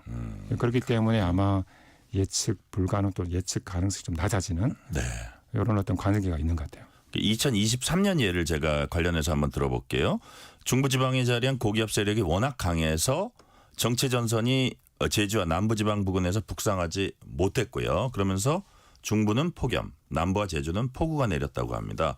올해 같은 그 기압 배치면은 뭐 이렇게 장마 기간에 날씨가 어떤 패턴으로 나올 걸로 예상이 됩니까? 사실 방금 말씀하신 그 2023년 패턴이 솔직히 오늘과 같은 패턴이거든요. 아, 어떻게 보면. 그래요? 예, 지금 예. 제주도 굉장히 많은 비가 내리고 있고 오늘 중부지방 같은 경우는 서울이 한 32도까지 올라가요. 예. 굉장히 6월 달 들어서 최고 온도를 기록했는데 근데 2023년하고 올해는 약간 좀 달라요. 왜냐하면 2023년에는 이 엘니뇨라고 해가지고 그 동태평양 지역의 해수면 온도가 이렇게 뜨거운, 네. 더운 이런 현상이 동반돼 있었거든요. 네. 근데 올해 같은 경우에는 지금 열대태평양의 해수 온도 구조를 보면 좀 평년, 그러니까 네. 어떤 기후학적인 평년 상태, 그렇게 높진 않아요. 높지도 않고 낮지도 않은 그런 평균적인 상태를 네. 좀 유지하고 있어서 이 열대 지역의 어떤 영향도 있겠지만 고위도 지역의 그런 어떤 영향도 올해 어떤 우리나라 여름철 날씨에 영향을 줄 것 같아서 변동성이 좀 커지지 않을까 그렇게 좀 생각을 하고 있어요. 변동성이 네. 커질 것이다. 자, 앞서 잠깐 말씀드린 대로 대개 5월 말이면 발생했던 첫 태풍이 올해는 6월 중순 다 돼서 이제 나타났습니다. 태풍이 늦게 이게 나타난 이유, 요건 짧게 좀 말씀해 주세요. 가장 큰 이유는 북태평양 고기압이 그렇죠. 강화됐기 때문에 네. 거기에서 어떤 태풍을 야기시킬 수 있는 그런 메커니즘이 약해진 거죠. 그러니까. 네. 그렇군요. 자, 태풍 발생이 늦어지면서 뭐 이런 얘기도 있어요. 태평양 저위도 해양에 수증기가 많이 쌓이게 된다. 면 이거는 날씨는 어떤 식으로 또 나타나게 됩니까? 저위도에 있는 수증기가 많이 쌓였을 때에 예. 그거를 우리나라 쪽으로 유입시키는 게 북태평양 고기압의 세력입니다. 미치고. 네. 그렇기 때문에 일단 거기에 수증기가 많이 쌓였던 것 자체는 좋지는 않은 거죠. 네. 왜냐하면 좋은 조건이 갖추어져서 북태평양 고기압의 가장자리를 통해서 그 수증기가 우리나라 쪽으로 잘 유입이 되면 네. 보통 우리가 대기의 강이라는 그런 표현을 쓰기도 하는데 예. 그렇게 되면 우리나라에 굉장히 폭우가 야기될 수 있기 때문에 네. 일단 그 지역에 수증기가 많이 쌓였다는 그 자체는 뭔가 약간의 조건만 갖추어지면 우리나라 쪽으로 폭우 네. 발생 빈도 가능성이 높아지기 때문에 네. 그런 것도 굉장히 유의를 해야 될 것 같아요. 그렇군요. 자, 그리고요. 그 예년의 경우에 한반도가 태풍 영향권에 드는 게 보통 뭐 8, 9월이었고 때때로 이제 10월 초까지도 나타나는 그렇죠. 경우가 있었잖아요. 네네. 그럼 뭐 올해처럼 태풍 발생이 늦었다 하면은 태풍 영향권에 드는 시기도 그만큼 늦어지는 건가요? 꼭 그렇지는 않나요? 조금 그런 경향은 있는 것 같아요. 네네. 그래서 기상청 계절 전망을 보더라도 네. 올해 우리나라 여름철에 영향을 줄 수 있는 태풍이 평균적으로는 2개에서 3개 사이거든요. 네. 우리나라가. 근데 약간 좀 그거보다 평균보다 조금 낮은 평년과 비슷하거나 좀 낮은 이렇게 네네. 전망을 하고 있는데 그런 걸 보면 영향 시기가 조금 더 뒤로 미뤄지는 태풍의 영향 시기가 그런 것들을 좀 생각을 할 수 있을 것 같아요. 네. 태풍의 시기 전반적으로 좀 미뤄질 수 있다. 자, 되돌아보면 올봄 날씨가 어땠냐 제가 한번 이렇게 되짚어 볼게요. 4월에 눈이 내렸고 5월엔 한때 무더위가 찾아왔습니다. 되게 더운 날이 있었어요. 그렇죠. 올해. 네. 6월에 뭐 떼약볕 오늘도 아주 햇볕은 좋더라고요. 뭐 오늘 좀 덥긴 했지만 그러면서도 아침 저녁으로 오면 되게 선선한 느낌이 선선하죠. 들고요. 자, 교수님 보시기에 지난 몇 달 우리나라 몇 달이라 그러면 뭐 4월, 6월 뭐 이 정도인데 네네. 우리나라 날씨가 예년의 범위를 벗어나서 좀 그 특이했다. 아니면 이 정도면 뭐 큰 특이한 건 아니다. 어느 쪽입니까? 특이한 봄비였습니다. 아, 특이했다. 네. 예, 어떤 의미에서요? 어떤 측면에서 특이하냐면 방금 네. 말씀하신 것처럼 3월달, 4월달, 5월달에 그 일기온 변동성이라고 그러죠. 네. 그러니까 이렇게 한 달 내에서 매일 어떤 기온의 변동이 매우 컸습니다. 아, 그래요. 네. 그래서 어떨 때는 굉장히 좀 서늘했다가 이게 덥고 네. 강수의 변동성도 컸고 그래서 한마디로 올 봄철 뭐 6월달까지 포함해서 올 봄철에 우리나라 어떤 기온 특성은 큰 어떤 기온 변동성 이렇게 말씀드릴 수 있고 이런 어떤 큰 기온 변동성이 과거에는 좀 드문 네. 그래서 올해 같은 경우는 굉장히 특이한 이런 어떤 봄철 날씨를 보였다 이렇게 말씀드릴 수 있을 것 같아요. 네. 올해 기온 변동성이 컸다. 네네. 그렇다면 앞으로도 이렇게 될 가능성은 상당히 남아 있다고 봐야 되네요. 저는 그렇게 생각합니다. 예. 네, 저는 그렇게 생각합니다. 그리고 올 여름도 그런 기온 변동성이 좀 크지 않을까 저는 그렇게 좀 생각을 하고 있거든요. 그러니까요. 기온 변동성이 크다는 거는 예측하기도 그만큼 더 어렵다는 거기도 그렇죠. 한데. 그렇죠. 자, 저희는 지금 뉴스레터 K 인터뷰 예상욱 한양대 해양융합공학과 교수와 장마와 태풍 등 날씨 그리고 기후 변화 얘기 나누고 있습니다. 자, 예상욱 교수님께서는 북극에서 나타난 변화가 온대지방 특히 동북아 지역의 날씨에 지대한 영향을 끼친다. 이런 연구 결과 내놓으셨습니다. 지금 북극에선 어떤 일들이 벌어지고 있습니까? 지금 올해 북극에서 네. 얼음이 무지막지하게 녹았어요. 아, 그냥 녹은 게 아니라 무지막지하게요? 네. 아마도 그 위성을 통해서 북극의 얼음을 관측하기 시작한 게 1979년도부터 시작했거든요. 예. 그 이후로 아마 올해가 좀 남아있긴 하지만 네. 아마 가장 해빙 면적이 낮은 해가 될 가능성이 매우 높아요. 아, 그래요? 올해가. 예. 네. 야, 북극에서 벌어지고 있는 가장 특징적인 건 바로 그거라 이거죠. 네네. 그래서 예전에는 북극 해빙이 충분히 덮여졌을 때는 솔직히 북극은 어떤 뭐 동아시아라든지 온대 지역의 중위도 지역의 날씨에 큰 영향을 미칠 수가 없었어요. 왜냐하면 얼음이 바다와 대기 사이를 딱 가로막고 있었기 때문에. 네네. 근데 지금 이 얼음 면적이 점점점 줄어들면서 바다가 대기에 직접적인 영향을 주게 되고 그렇게 되니까 이 북극의 대기가 예. 쉽게 말하면 움직이기 시작한 거죠. 그러니까 활동을 시작한 거죠. 그러니까 이 대기의 어떤 흐름이 우리가 있는 어떤 중위도 지역까지 네. 날씨에 어떤 영향을 주는 그런 요소로 새롭게 출현했다. 이렇게 이해하시면 됩니다. 잘 모르는 제가 들어도 네네. 이건 어쨌든 지구 온난화 얘기인데 그렇죠. 그 정도는 되게 심각한 거 아니에요? 심각하죠. 그래요. 네, 예. 심각한 거죠. 자, 지구 온난화에 우리가 가장 지표가 이제 해빙 이 부분을 항상 주목하잖아요. 그런데 교수님이 그 정도 말씀하실 정도로 막 무지막지한 규모로 그렇게 됐다 하면은 이건 대단히 심각한 어떤 신호로 봐야 되나요? 저는 그렇게 봐요. 그러니까 특별히 올해 같은 경우에 북극 해빙 면적이 좀 역대급으로 가장 적을 그런 어떤 가능성이 높기 때문에 네. 특별히 저는 올해 봄철의 어떤 이런 큰 기온 변동성도 이 북극 해빙의 면적과 연관이 있다고 저는 생각하고 아주 긴밀히 연관이 있는 네. 거예요. 예. 그래서 아마 여름 날씨도 우리가 이 북극 지역의 어떤 대기 순환의 흐름, 해빙의 면적에 대한 영향 네. 이런 것들을 좀 주의 깊게 살펴봐야 되는 것 아닌가 네. 이렇게 좀 말씀드리고 싶어요. 지금 말씀에 따르면 결국은 날씨 예측도 그만큼 더 힘들어지겠어요. 힘들죠. 왜냐하면 방금 말씀드린 것처럼 네. 전통적으로는 우리나라 날씨에 영향을 주는 요소들이 열대 지역의 어떤 뭐 해선 온도라든지 이런 것들이 어떤 주된 역할을 했는데 네. 최근에 어떤 지구 온난화, 기후 변화 때문에 예전에는 우리나라 날씨에 크게 영향을 주지 않았던 요소들이 예.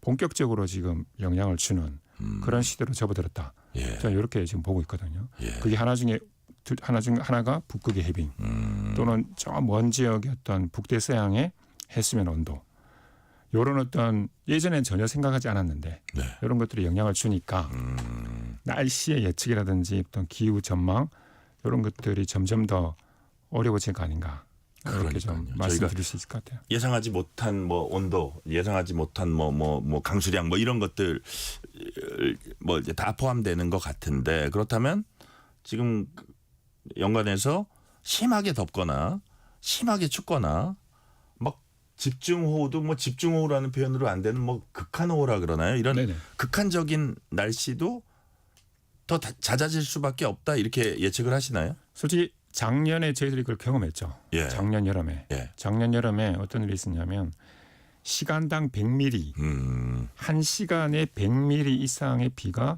최소한 우리나라의 여름철에 9번 정도 관측됐었어요. 9번이나요? 네네. 예. 그게 지난 한 60년 동안 작년을 제외하고 60년 동안 한두 번밖에 없었거든요. 근데 한 해에 시간당 100mm 이상의 강수가 9번 관측됐다. 네. 기상학자들, 기후학자들이 깜짝 놀랐습니다. 그래요. 네. 왜냐하면 완전 예상을 못했었거든요. 그러니까 그런 것들이 어떻게 보면 우리가 앞으로 경험하게 될 어떤 극한 어떤 현상, 극한 기상 현상의 어떤 전조가 아닌가. 저는 그렇게 생각을 하고 있거든요. 그러니까요. 그러니까 이게 뭐 여러 가지 요소가 복합적이겠지만 북극의 해빙이 자꾸 이제 제 머릿속에 떠오르네요. 자, 지난해 여름엔 전국적으로 기록적 열대야가 지속됐고요. 곳곳에서 40도 넘나드는 폭염이 이어졌습니다. 올해는 장마가 일찍 찾아왔으니까 더위도 더 길어질 거다 뭐 이런 말들도 하는데 실제로 그럴 걸로 보세요. 저는 그렇게 봐요. 일단 기상청에서 계절 전망으로 올 여름 굉장히 평년보다 네. 더울 거다 이렇게 전망을 했었고 저도 그게 동의를 하고 네. 솔직히 작년 같은 경우에는 열대야가 굉장히 기록적이었죠. 말씀하신 것처럼. 예, 예. 그 이유 중에 하나가 어떻게 보면 수증기거든요. 대기 중에 수증기가 온실가스 역할을 해요. 온실가스 역할을요? 수증기가. 예, 네. 예. 그렇기 때문에 우리가 익히 잘 아는 그런 어떤 온실가스가 지면의 온도를 높이는 네. 그런 역할 때문에 올해에도 이런 어떤 대기 중에 수증기 어떤 역할을 우리가 좀 주목을 한다면 예, 예. 평년보다 좀 높은 그런 기온 이런 것들을 좀 전망을 할 수 있을 것 같아요. 그래요. 장마가 좀 일찍 시작된 것도 있고. 장마가 일찍 시작된 것도 있고 여하튼 더위도 더 길어지고 여하튼 어떻게 날씨와 관련해서는 이 새로 생기는 것들이 우리한테 좋은 건 별로 없는 것 같아요. 그죠? 이게 결국 인류가 지금까지 잘 대처 못한 그런 원인이 크다고 봐야겠죠. 아무래도. 그렇죠. 그러니까 평균적인 날씨보다도 네. 어떻게 보면 우리가 더 주목해야 될 거는 양극단의 어떤 극단적인 어떤 기상이나 기후 현상이거든요. 네. 솔직히 그런 것들이 예측도 쉽지 않고 더군다나 피해가 더 큰 피해를 야기하고 네. 그렇기 때문에 특히 기후 변화가 됐을 때에 지구 온난화가 됐을 때에 대부분의 어떤 미래를 예측하는 기후 모델의 결과들은 그런 어떤 극단적인 기상 현상, 기후 현상의 발생 빈도가 네. 늘어날 거다 이렇게 전반적으로 보고 있어요. 그러니까요. 그렇기 때문에 그런 것들이 좀 우려가 되는 거죠. 그러니까. 우리 예상욱 교수님은 해양융합공학 이제 전공하셔서 바다의 변화에 당연히 이제 주목을 하고 계신데요. 아까 이제 온실가스가 수증기 역할을 한다는 말씀도 하셨는데 결국은 아까 우리가 북극의 해빙도 얘기했지만 해수면 온도 상승이 결국 모든 이 기후 변화를 일으키는 핵심이다 이렇게 봐도 됩니까? 저는 그렇게 봐도 된다고 생각합니다. 네. 왜냐하면 이 해수면 온도가 올라가고 있다는 것 자체가 네. 큰 문제예요. 쉽게 말하면. 왜냐하면 이 바다는 잘 아시는 것처럼 이 열을 품을 수 있는 용량이 굉장히 크거든요. 네. 그래서 웬만한 열이 주입되지 않고서는 잘 올라가지 않아요. 그리고 그런데 이 열이 바닷물의 수온이 점점 올라가고 있다는 것 자체는 이 굉장히 많은 열이 바닷속으로 지금 이 유입이 됐다는 것이고 그래요. 또 하나 문제는 바다의 해수면 온도는 한번 올라가잖아요. 잘 내려가지 않습니다. 그래요. 관성이 엄청 크기 때문에 예. 열적인 관성이 엄청 크기 때문에 이제 말씀하시면 축적됐기 때문에 올라가기 시작하는 거고 그렇기 때문에 더더욱 관성도 있고 해서 내려가진 않는다. 맞습니다. 맞습니다. 예. 예. 그래서 이 바다 위에 있는 게 대기고 네. 그 대기의 어떤 순환의 변화가 어떻게 보면 날씨잖아요. 네. 그렇기 때문에 이 바다 수온의 변화는 날씨에 직접적인 영향을 미치게 되죠. 배기명님 메시지 하나 소개해 드릴게요. 벌써 장마 시작이라니까 갈수록 기후변화 심각합니다. 저는 환경을 위해 플라스틱은 구입 안 하고 장바구니 꼭 들고 다녀요. 이런 노력들이 모이면 그래도 도움은 되겠죠. 진짜 좋은 노력입니다. 그래요. 박수를 쳐드리고 있습니다. 예. 아니 그래서 관련되는 질문을 제가 드린다면 네네. 과연 이 거대한 해수면 온도 상승을 인류가 과연 제어할 수 있을까? 회의적 시각도 있을 것 같아요. 그럼에도 인간이 이런 노력을 하면 우리가 적어도 그 속도는 조금 늦추거나 이럴 수 있다. 그 어떤 걸 하면 되는 겁니까? 답은 하나밖에 없습니다. 답은 대기 중에 이산화탄소 농도를 줄이는 것밖에 없습니다. 이산화탄소 농도 줄이는 거 이게 네. 핵심이에요. 네, 핵심입니다. 예. 그렇게 하기 위해서는 일단 친환경, 산업도 다 친환경으로 바꿔야겠네요. 맞습니다. 그리고 가장 중요한 건 에너지죠. 그러니까 어떤 친재생 에너지 이런 걸로 된 전환. 그리고 에너지 사용 줄이고. 그렇죠. 네. 그게 유일한 방법입니다. 인간이 할 수 있는 유일한 방법은 네네. 대기 중 이산화탄소를 줄이는 거다. 그렇죠. 하면은 될 것 같기도 한데 그게 또 쉽지가 않아요. 산업이 있고 우리가 해온 생활의 어떤 관성이 있잖아요. 편리성 뭐 이런 것. 맞습니다. 그래서 그렇죠? 저는 종종 다른 데 가서 이야기하면 완전 우리의 라이프 스타일을 완전히 바꿔야 된다. 우리가 미래 세대를 위해서 지금 바꾸지 않으면 안 된다. 그런 얘기를 많이 하거든요. 이런 질문 드리기 좀 외람된데요. 교수님은 개인적으로 그런 노력을 좀 하십니까? 저는 차가 없습니다. 아 진짜요? 네. 대중교통만 타고 다닙니다. 대중교통 타고 다니시고 그다음에 에너지 이런 부분에 있어서 아무래도 그쪽 이제 그 전공을 하시니까 항상 염두에 두십니다. 염두에 두죠. 그래요. 항상 머릿속에 일단 차를 안 타고 다니시고 또 한두 가지만 더 말씀하시면요. 바로 그게 제일 중요합니다. 예. 그죠. 네, 그게 제일 큽니다. 그리고 뭐 소소하게 뭔가 이렇게 뭐 차를 탈 수 있는 거리를 좀 걸어간다든지. 이런 것들, 뭐 자전거를 탄다든지 아까 말씀하신 것처럼 뭐 플라스틱을 줄인다든지 이런 것들 굉장히 소소하지만 결과적으로 그것이 모이면 저는 확실히 대기 중에 이산화탄소 농도를 줄이는데 결정적 기여를 할 수 있다고 믿고 있거든요. 저희 그 이제 후배 직원이죠. 그 PD 중에 KBS PD 중에 환경 스페셜이라고 그걸 제작을 하고 좀 뭐 상도 타고 이렇게 잘하는 여성 PD가 있는데 본인이 그런 거를 정말로 그 실천을 하더라고요. 네네. 자기가 그걸 프로그램을 만들다 보니까 실천을 안 하고는 자기가 너무 앞뒤가 안 맞는 것 같아서 그렇게 실천을 열심히 하고 있다고 자랑을 하더라고요. 네, 칭찬받을 만합니다. 예. 자, 우리 교수님은 차를 안 타고 다니시고 거기서 그 절약하는 일산화탄소가 얼마큼입니까 하는 생각이 드네요. 자, 어느덧 이제 시간이 거의 다 돼서 마지막 질문 하나 드려볼게요. 자, 극한의 날씨는 결국 막대한 인명 피해, 재산 피해로 나타날 수 있습니다. 기상당국과 재난재해 담당하는 정부부처는 뭐 당연히 만전기해하고요. 자, 교수님이 보시기에 올해의 경우 특히 각별히 대비해야 하는 부분 어떤 게 있는지 한 말씀 해주세요. 저는 방금 말씀드리기도 했는데 네. 작년에 우리나라에 왔던 그런 극한 강우 있잖아요. 네네. 시간당 100mm 이상. 예. 그런 현상이 올해에도 뭐 일어나지 말라는 법은 없기 때문에 그러니까요. 뭔가 그런 어떤 이게 극한 어떤 강수 현상에 대해서 조금 더 우리가 주의를 기울여야 되지 않을까. 그래서 대비를 좀 보수적으로도 해야 되지 않을까 좀 생각이 되고 인명 피해를 가장 많이 유도하는 게 이 폭염이거든요. 폭염과 열대야. 네. 그래서 그런 어떤 인명 피해가 가장 중요하니까 그런 걸 줄이기 위해서 특별히 어떤 폭염과 열대야, 특별히 취약층 계층에 좀 주의를 해야 되지 않을까 이렇게 말씀드릴 수 있을 것 같아요. 네. 자, 극한 강수에 대비해야 한다. 이것도 인명 피해 관련되는 그렇죠. 부분이고요. 폭염과 열대야, 특히 취약 계층의 경우에 여기에 취약할 수 있으니까 그런 부분에 사회 안전망 차원에서 정부 부처에서도 더욱 만전을 기해야겠다는 말씀이십니다. 자, 올여름 만만치 않은 날씨 변화가 예상되는 만큼 철저히 대비해야겠습니다. 오늘은 여기까지 듣겠습니다. 지금까지 예상욱 한양대 해양융합공학과 교수였습니다. 교수님 말씀 감사합니다. 네, 감사합니다. 편지 왔습니다. 퇴근길 지친 당신에게 힘이 되는 뉴스를 전해드립니다. 매일 저녁 당신과 함께 읽는 세상 이야기. KBS 1라디오 뉴스레터 K.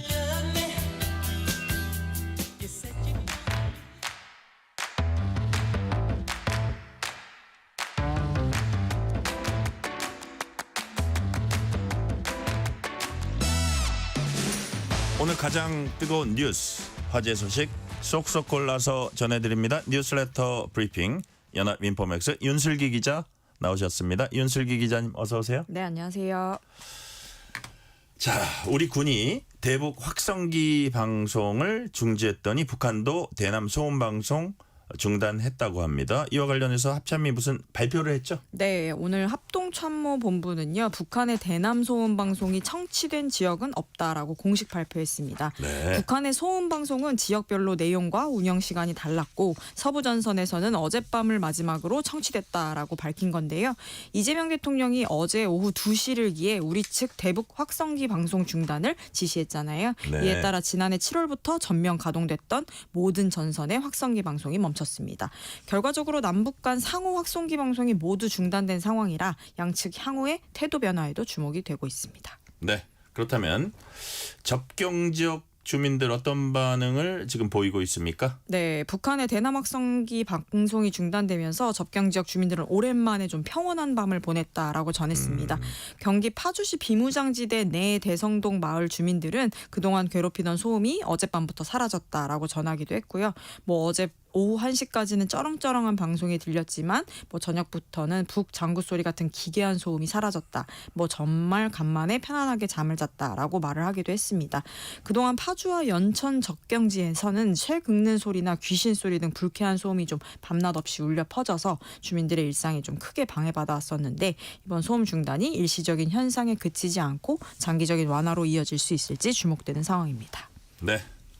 자, 이런 상황에서 트럼프 대통령이 김정은 위원장에게 친서를 보냈습니다. 트럼프 일기 때도 뭐 나는 김정은 위원장과 사랑에 빠졌다 뭐 이런 얘기도 하고 네. 이게 뭐 사실 이제 정상회담도 했잖아요. 싱가포르 같은 데서. 근데 이번에 저 트럼프 대통령이 김정은 위원장에게 친서를 보냈는데 김정은 위원장은 그 트럼프 편지를 받았습니까?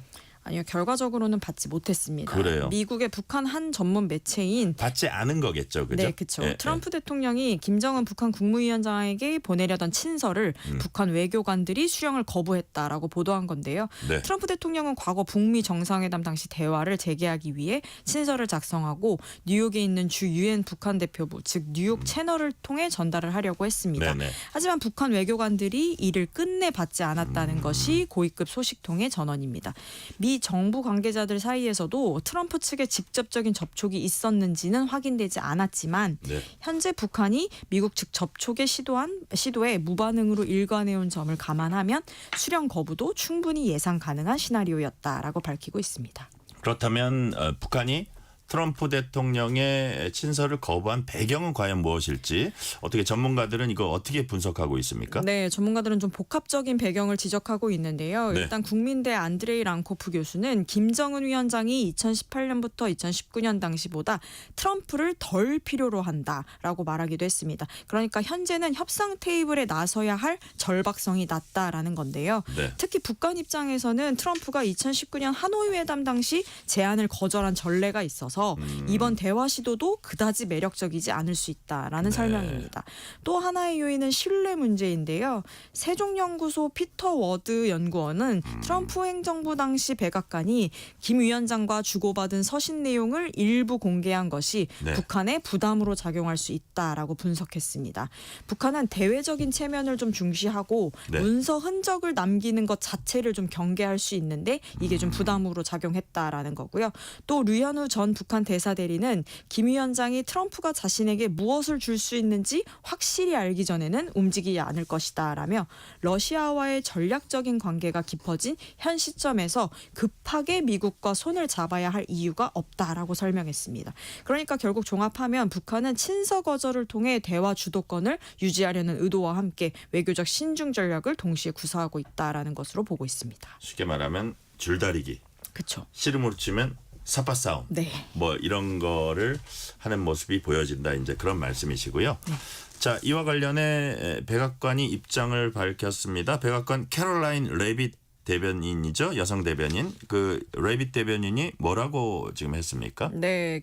트럼프 대통령이 여전히 김정은 북한 국무위원장과의 서신 교환에 열려 있다라는 입장을 공식적으로 밝힌 건데요. 네. 말씀하신 백악관 대변인은 친서 발송 시도에 대한 질문에 대해 대통령은 김정은과의 서신 교환에 여전히 수용적이다라고 답했습니다. 네. 또 트럼프 대통령은 첫 임기 당시 싱가포르에서의 북미 정상회담을 통해 이룬 진전을 다시 보길 원한다라고 말하면서요. 북미 관계 개선 의지를 분명히 했습니다. 뭐 친서 발송 사실을 사실상 확인한 셈이지만 특정 서신에 대한 내용은 트럼프 대통령에게 맡기겠다라고 덧붙이기도 했는데요. 트럼프 대통령은 북한과의 직접적인 접촉을 여전히 추구하고 있으며 김 위원장과의 개인적인 채널을 복원하려는 시도를 지속하고 있다라는 것으로 풀이됩니다. 그러니까요. 자, 앞으로 이제 미국과 북한과의 관계가 어떨지, 트럼프와 김정은의 관계가 어떨지는 우리가 좀 더 유심히 지켜봐야 할 겁니다. 근데 지금까지 드러난 것만 보면 트럼프 대통령의 대북 정책 어떤 방향으로 갈 걸로 지금 예상이 되고 있습니까? 네, 앞서 뭐 트럼프 대통령은 2018년 싱가포르에서 열린 첫 북미 정상회담 당시에서도 그 성과를 좀 높이 평가해 왔었잖아요. 네. 이번에도 좀 유사한 방식의 관계 복원을 좀 염두에 두고 있다라는 것으로 보입니다. 취임 전후로도 여러 차례 북한과의 대화 의사를 좀 공공연히 밝히기도 했고요. 북한을 핵 보유국에 준하는 뉴클리어 파워라고 언급하면서 일정 부분 현실적인 접근도 시도하기도 했었습니다. 김정은 위원장과의 개인적인 친분을 과시하는 발언도 좀 자주 했었잖아요. 네. 이런 흐름은 북한을 외교 무대의 주요 상대로 인정하는 메시지를 담고 있다라는 분석입니다. 다만 현재까지 북한이 공식적으로 대화 재개에 대해 명확한 입장을 내놓지 않고 있어서요. 네. 뭐 그렇지만 외교 전문가들 사이에선 트럼프 대통령의 접근 방식을 북한이 전략적으로도 활용할 수 있다라는 관측도 제기되고 있습니다. 네. 주제를 좀 바꿔보겠습니다. 자신이 신이다라며 영적 능력 주장해온 국가혁명당 허경영 명예대표가 있습니다. 허경영 명예대표가 결국 재판에 넘겨졌습니다. 지금 어떤 혐의를 받고 있어요? 네, 좀 혐의가 많은데요. 네. 허경영 명예대표를 의정부지검이 사기, 횡령, 정치자금법 위반, 준강제추행 등의 혐의로 구속 기소했다라고 밝혔습니다. 네. 허 대표는 2019년부터 2023년까지 경기도 양주 하늘궁이라는 종교시설을 중심으로 자신이 인간의 길흉왕복을 주관하는 신이다라고 주장하면서 고가의 영성 상품을 신도들에게 판매를 했거든요. 네. 총 3억 2천여만 원을 가로챈 혐의를 받고 있습니다. 또 법인 자금인 약 389억 원을 개인 명의의 부동산 구매와 변호사 비용 등에 사용하는 등 1인 주주라고 해도 사실 엄격히 좀 분리돼야 되는 게 법인 자금이잖아요. 네네. 근데 이를 사적으로 사용해 횡령 혐의도 적용이 됐습니다.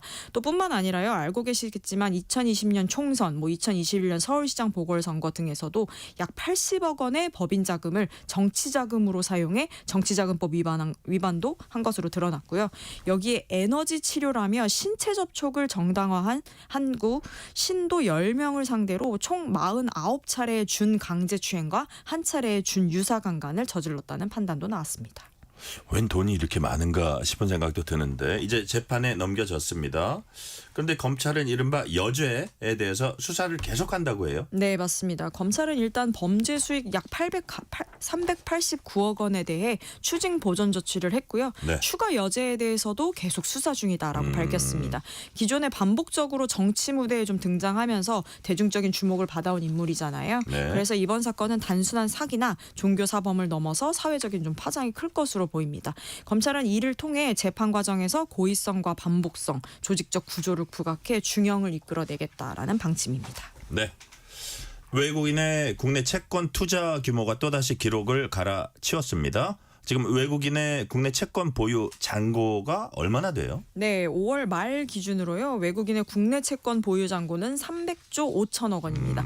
사상 처음으로 300조 원을 넘긴 건데요. 예. 한 달 전보다 10조 9천억 원 증가한 수치입니다. 외국인은 특히 국채를 15조 4천억 원, 통환증권을 8천억 원, 기타 채권 3천억 원 등 총 16조 5천억 원을 순매수했는데요.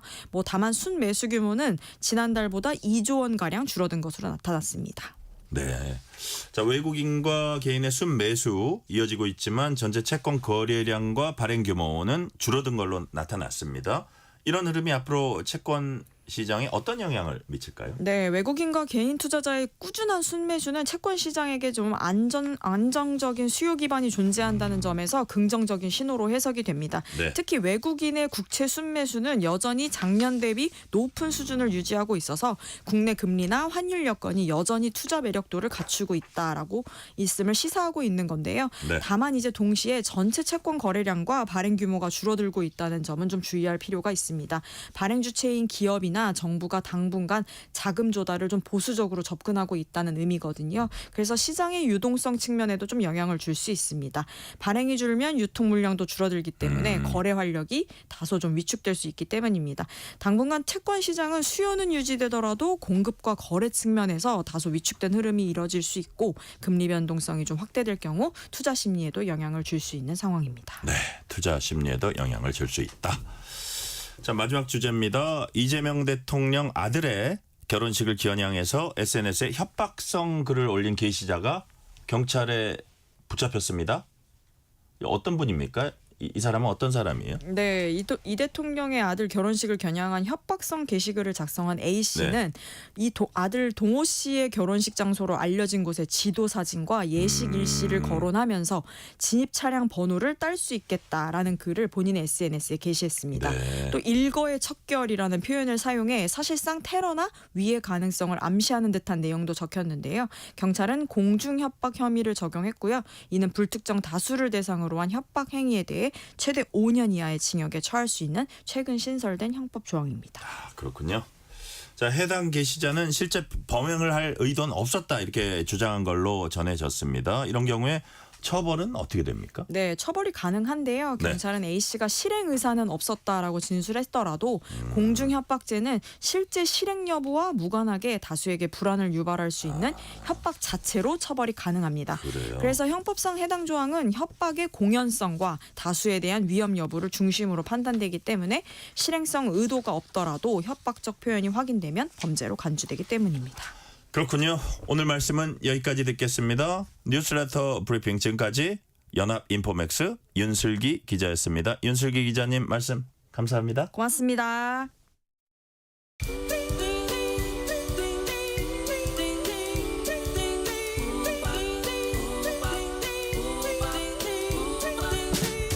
오늘 하루 뉴스를 정리해주는 다정한 편지 한 통. KBS 일라디오 뉴스레터 K.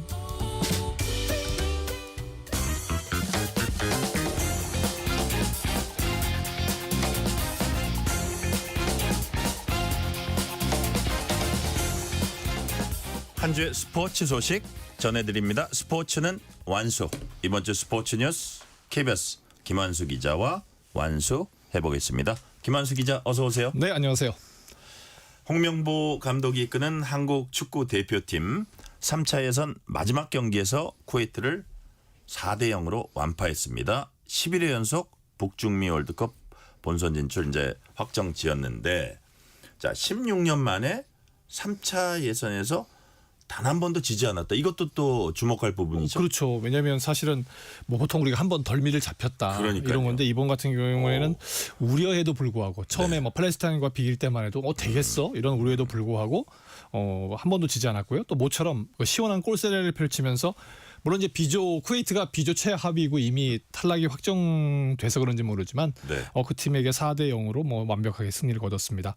전체적으로 경기를 한번 돌아보게 되면 초반에 배준호 선수, 이강인 선수가 굉장히 주도권을 잡으려고 노력을 했었어요. 근데 네. 뭐 골대를 맞고 나오고 잘 풀리지 않았었는데 전반 30분 상황에서 극적으로 변하죠. 전진우 선수가 코너킥 상황에서 골로 달려갔는데 우리 선수 맞았는데 안 맞고 상대 선수 맞고 자책골로 들어갔습니다. 그래요. 네, 자책골이 들어가면서부터 경기가 풀리기 시작했고 전반전 1대0으로 마친 다음에 후반전에 이제 배준호 선수가 골을 욕심을 내다가 도움 욕심을 내기 시작합니다. 그래서 이강인 선수의 쐐기골을 먼저 어시스트 해주고 근데 이강인 선수도 3차 예선에서 첫 골을 넣는 상황이 됐고요. 네. 그다음에 오영규 선수 볼도 헤딩으로 어시스트를 해줬는데 터닝슛 하는 장면이 이거는 정말 월드컵 수준이었습니다. 그래서 그랬군요. 네, 오영규라는 선수가 본인의 꿈을 이루는 한 발짝 다가갔고 마지막 경기에서는 백전노장이라고 할 수 있는 이재성 선수가 골을 넣었어요. 근데 백전노장이라고 할 만한 게 그날 경기가 98번째 경기였습니다. 네. 이제 두 번만 더 뛰게 되면 이제 센트럴 경기에 합류하기 때문에 이재성 선수를 백전노장이라고 불러도 충분할 것 같고요. 네. 뭐 경기가 잘 무르익었고 붉은 악마가 카드 섹션으로 위대한이라는 걸 만들어냈는데 정말 결과는 위대했습니다. 아까 이제 말씀하신 것처럼 11번 연속 멕시코 월드컵 이후 11번 연속 기록은 세계에서 6번째 기록입니다.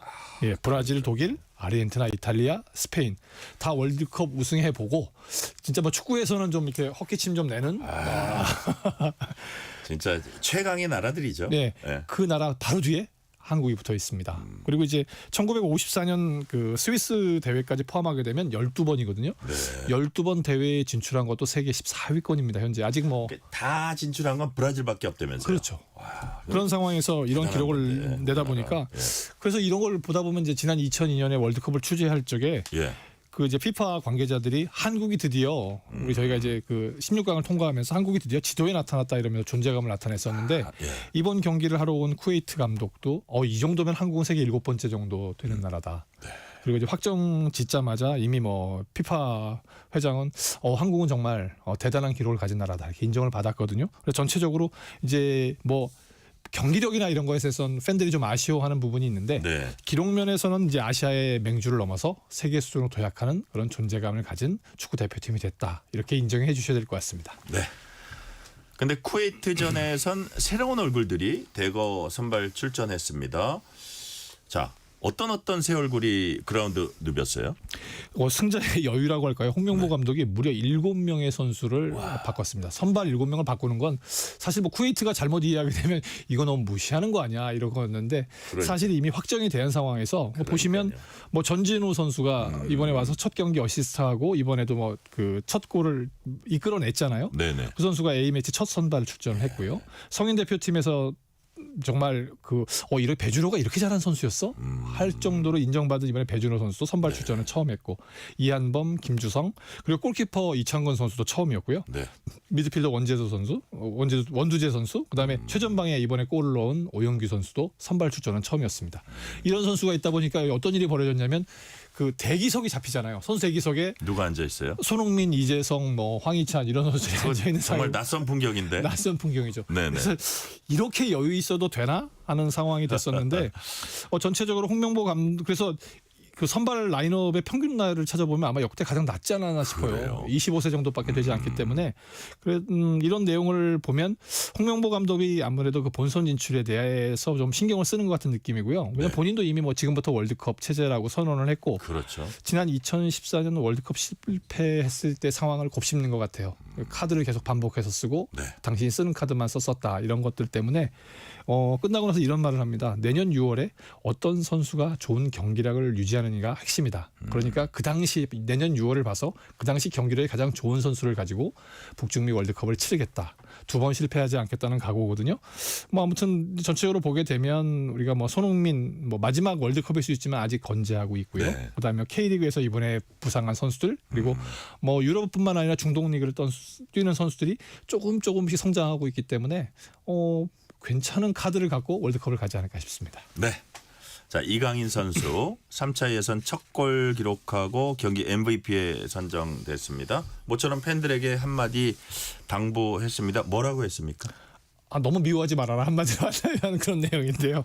사실 인터뷰를 자주 하는 선수가 아니에요. 뭐 개인적인 인터뷰를 부탁하거나 할 때도 피하는 선수인데 그런 선수가 해서 그런지 더 묵직한 느낌이었습니다. 사실 뭐 입을 열 때만 해도 본인이 이제 뭐 허리 중심 정도 되다 보니까 어린 선수라고 표현을 해요. 그러니까 자기 후배들이 들어와서 어린 선수들 열심히 뛰어줬는데 그 어린 선수 이강인 선수도 이제 나이 좀 먹었나요? 아직은 젊습니다. 젊죠?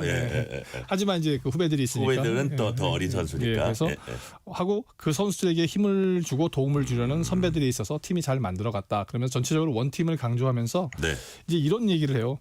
이런 얘기를 꺼내야 되는지 모르겠지만 감독님과 축구협회에 대한 공격이 좀 많이 심한 것 같다. 본인이 느끼기에. 근데 우리 선수들은 이미 축구협회에 속한 선수들이고 그리고 거기에서 감독은 우리한테는 보스다. 근데 보스가 하도 욕을 먹으니까 우리도 약간 좀 위축되는 영향을 받는 면이 있는데 그런 면들에서 좀 좋게 봐주셨으면 좋겠다. 긍정적인 걸 봐주셨으면 좋겠다 해서 제법 의젓한 인터뷰라서 사실 놀라긴 했어요. 그런데 이제 보통 그렇게 공식 기자회견에서 하고 이제 기자들과 직접 만나는 믹스존에서는 아주 편하게 보통 이야기를 하거든요. 근데 거기서도 뭐 기자들이나 요즘 유튜버들이 사실 좀 너무 비판이 많다. 비판 받는 건 당연할 수 있는데 너무 하다 보니까 사실 그런 비판 때문인지 그날 경기장에 곳곳에 빈 곳이 발견됐거든요. 그러니까, 그래요? 그러니까 이강인 선수가 본인이 여러 경기를 뛰어봤지만 이렇게 많이 빈자리가 있는 건 처음인 것 같아서 최선을 다하고 국민들이 행복감을 느낄 수 있는 경기력에 최선을 다할 테니까 조금 비판도 애정어리게 해달라. 그런 너무 과도하게 하기보다는 비판은 하되 과도하게 하지 말고 좀 격려도 해달라. 그런 거죠. 그러니까요. 그래서 그 당부의 말이 화제가 됐고 좀처럼 입을 열지 않는 선수가 하다 보니까 많이 회자가 되고 있습니다. 자, 다음엔 메이저리그 얘기입니다. 샌프란시스코 이정우가 허리 부상에서 복귀했습니다. 그러자마자 곧바로 시즌 3호 3루타 때렸어요. 네, 어제 콜로라도와의 원정 경기에 보통 이제 3, 4번 나오다가 우리가 흔히 뭐 리드 오프 테이블 세터라고 하는 1번 타자 중견수로 출전을 했는데 첫 타석에서 큼지막한 3루타를 쳤습니다.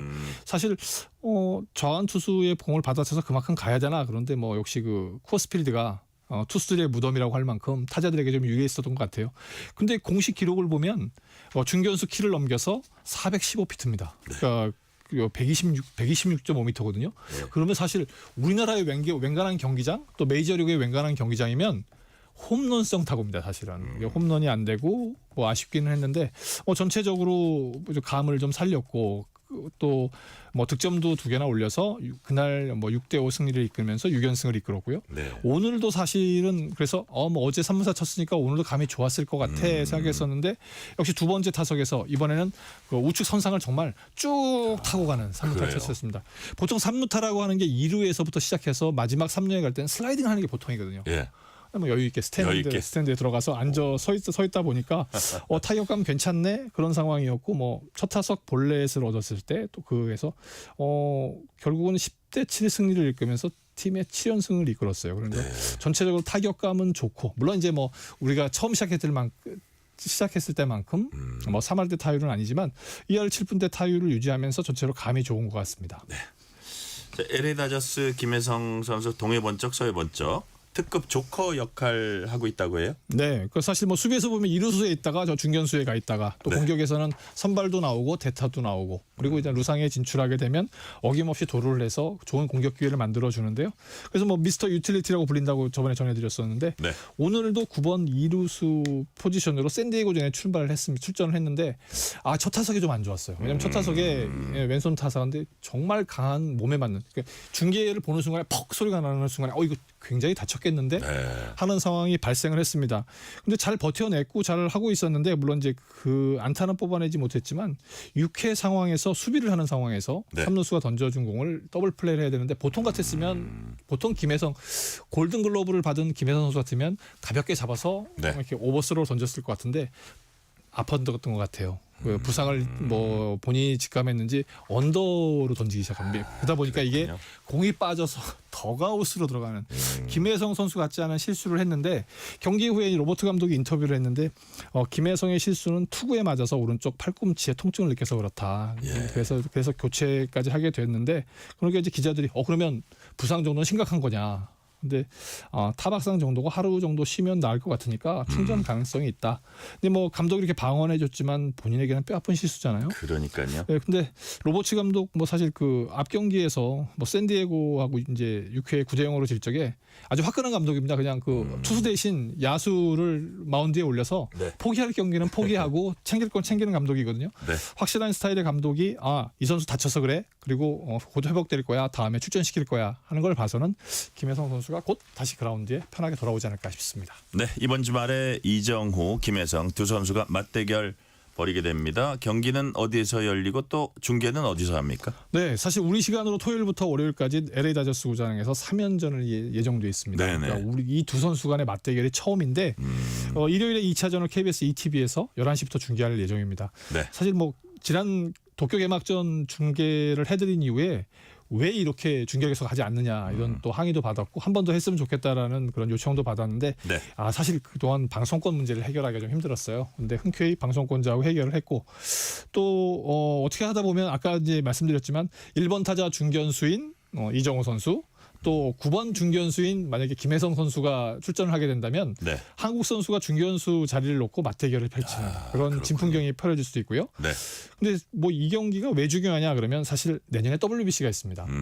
우리 선수들의 활약 중요하지만 우리 선수들 주변에 있는 그 뭐 미국 상대든 아니면 일본 상대의 좋은 선수들을 우리 시청자들이 한 번쯤 봐두면 좋을 것 같아요.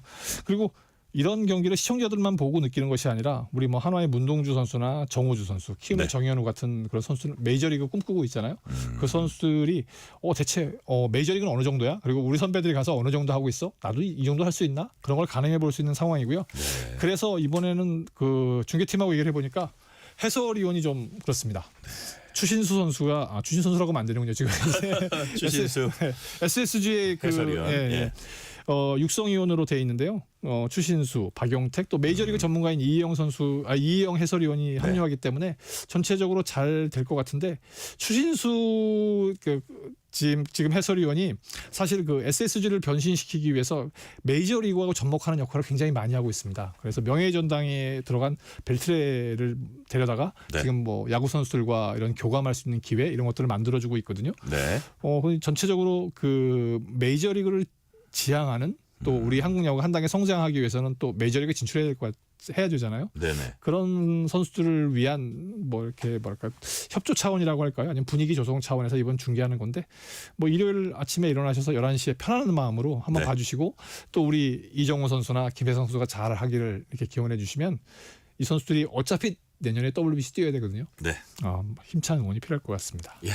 시간이 많이 돼서 짧게 좀요. 그 국내 프로야구는 LG 1강 체제에서 이제 춘추 전국 시대로 가고 있어요. 네, 시작할 때만 해도 LG가 8할 승률이 넘어서 이거 정말 LG가 올해 독점하는 거 아니야? 그런데 5월 초에 또 그 비상하는 독수리 하나가 네. 나타나서 약간 주춤하기 시작했잖아요. 네. 근데 하나만 그런 게 아니라 요즘 3위 롯데, 4위 삼성, 5위 KT, 6위 SSG 그리고 지난해 우승팀 7위 기아까지 정말 막 치고 올라와서 예. 1위는 6할 승률 6할 그리고 7위는 승률 5할 그리고 1, 2위는 사실 반게임 차 나고 1위부터 7위까지 6경기밖에 차이 안 나거든요. 그렇군요. 이거 잘못하게 되면 훅 뒤집힐 수 있고 가을 야구의 주인공들을 쉽게 점칠 수 없는 상황이 발생을 해요. 그러다 보니까 LG 입장에서는 조금 더 분발해서 우승을 탈환하고 싶을 것이고 하나나 다른 추격하는 그 나머지 6개 팀은 이번 기회 한번 엎어봐야 되는 거 아니야? 그러니까요. 이런 느낌 가질 것 같아요. 네. 새 정부 출범하면서 스포츠 분야에서도 변화가 감지됩니다. 어떤 변화가 있습니까? 지금 뭐 이렇게 특별한 그 공약은 없이 네. 나와 있는데 기대감이 커지는 것 같아요. 왜냐하면 이번 그 이재명 대통령이 출범하고 네. 그 전에 선거운동 당시에 예를 들어 부산을 e스포츠의 중심지로 육성하겠다 이런 공약을 밝혔고 네. 그러다 보니까 e스포츠에 대한 관심이 쏠리고 있고요. 네. 다시 한번 부활하는 거 아니야 이런 느낌인데 왜냐하면 성남 축구센터도 건립하고 또 최초로 프로구단주를 했었던 대통령이잖아요. 네네. 그러다 보니까 그런 기대감이 커지고 있고 한편으로 특히 이제 그 지역에서는 그 2030년 하계 올림픽을 지금 전북이 여러 도와 하는 걸로 유치 후보 도시가 돼 있잖아요. 네. 그런데 후보 도시에서 보면 최근 경향을 본다면 여러 도시에서 분산 개최하는 것 그러니까 한마디로 지금 전라북도가 추구하는 것이 IOC 방향과 맞아요. 네네. 그런데 이제 경기장이라든가 선수촌이라든가 다시 짓는 문제 이런 것들 문제 또 너무나 이번에 보니까 12개의 국가의 도시들이 지금 그렇군요. 이제 유치전에 참여해서 그런 점은 조금 뭐 정부에 기대해야 되는데 빨리 방향을 잡아서 뭐 확신도 심어주고 전체적으로 분위기를 개선했으면 좋겠습니다. 네. 오늘 말씀은 여기까지 듣겠습니다. 지금까지 김한수 KBS 기자였습니다. 말씀 감사합니다. 오늘 뉴스레터 K는 여기까지입니다. 커피 쿠폰 당첨자 명단은 뉴스레터 K 홈페이지 확인해 주시고요. 오늘 끝곡으로는 이예린의 포플러 나무 아래 듣겠습니다. 오늘도 함께해 주신 청취자 여러분 진심으로 감사드립니다. 지금까지 뉴스레터 K 전종철입니다.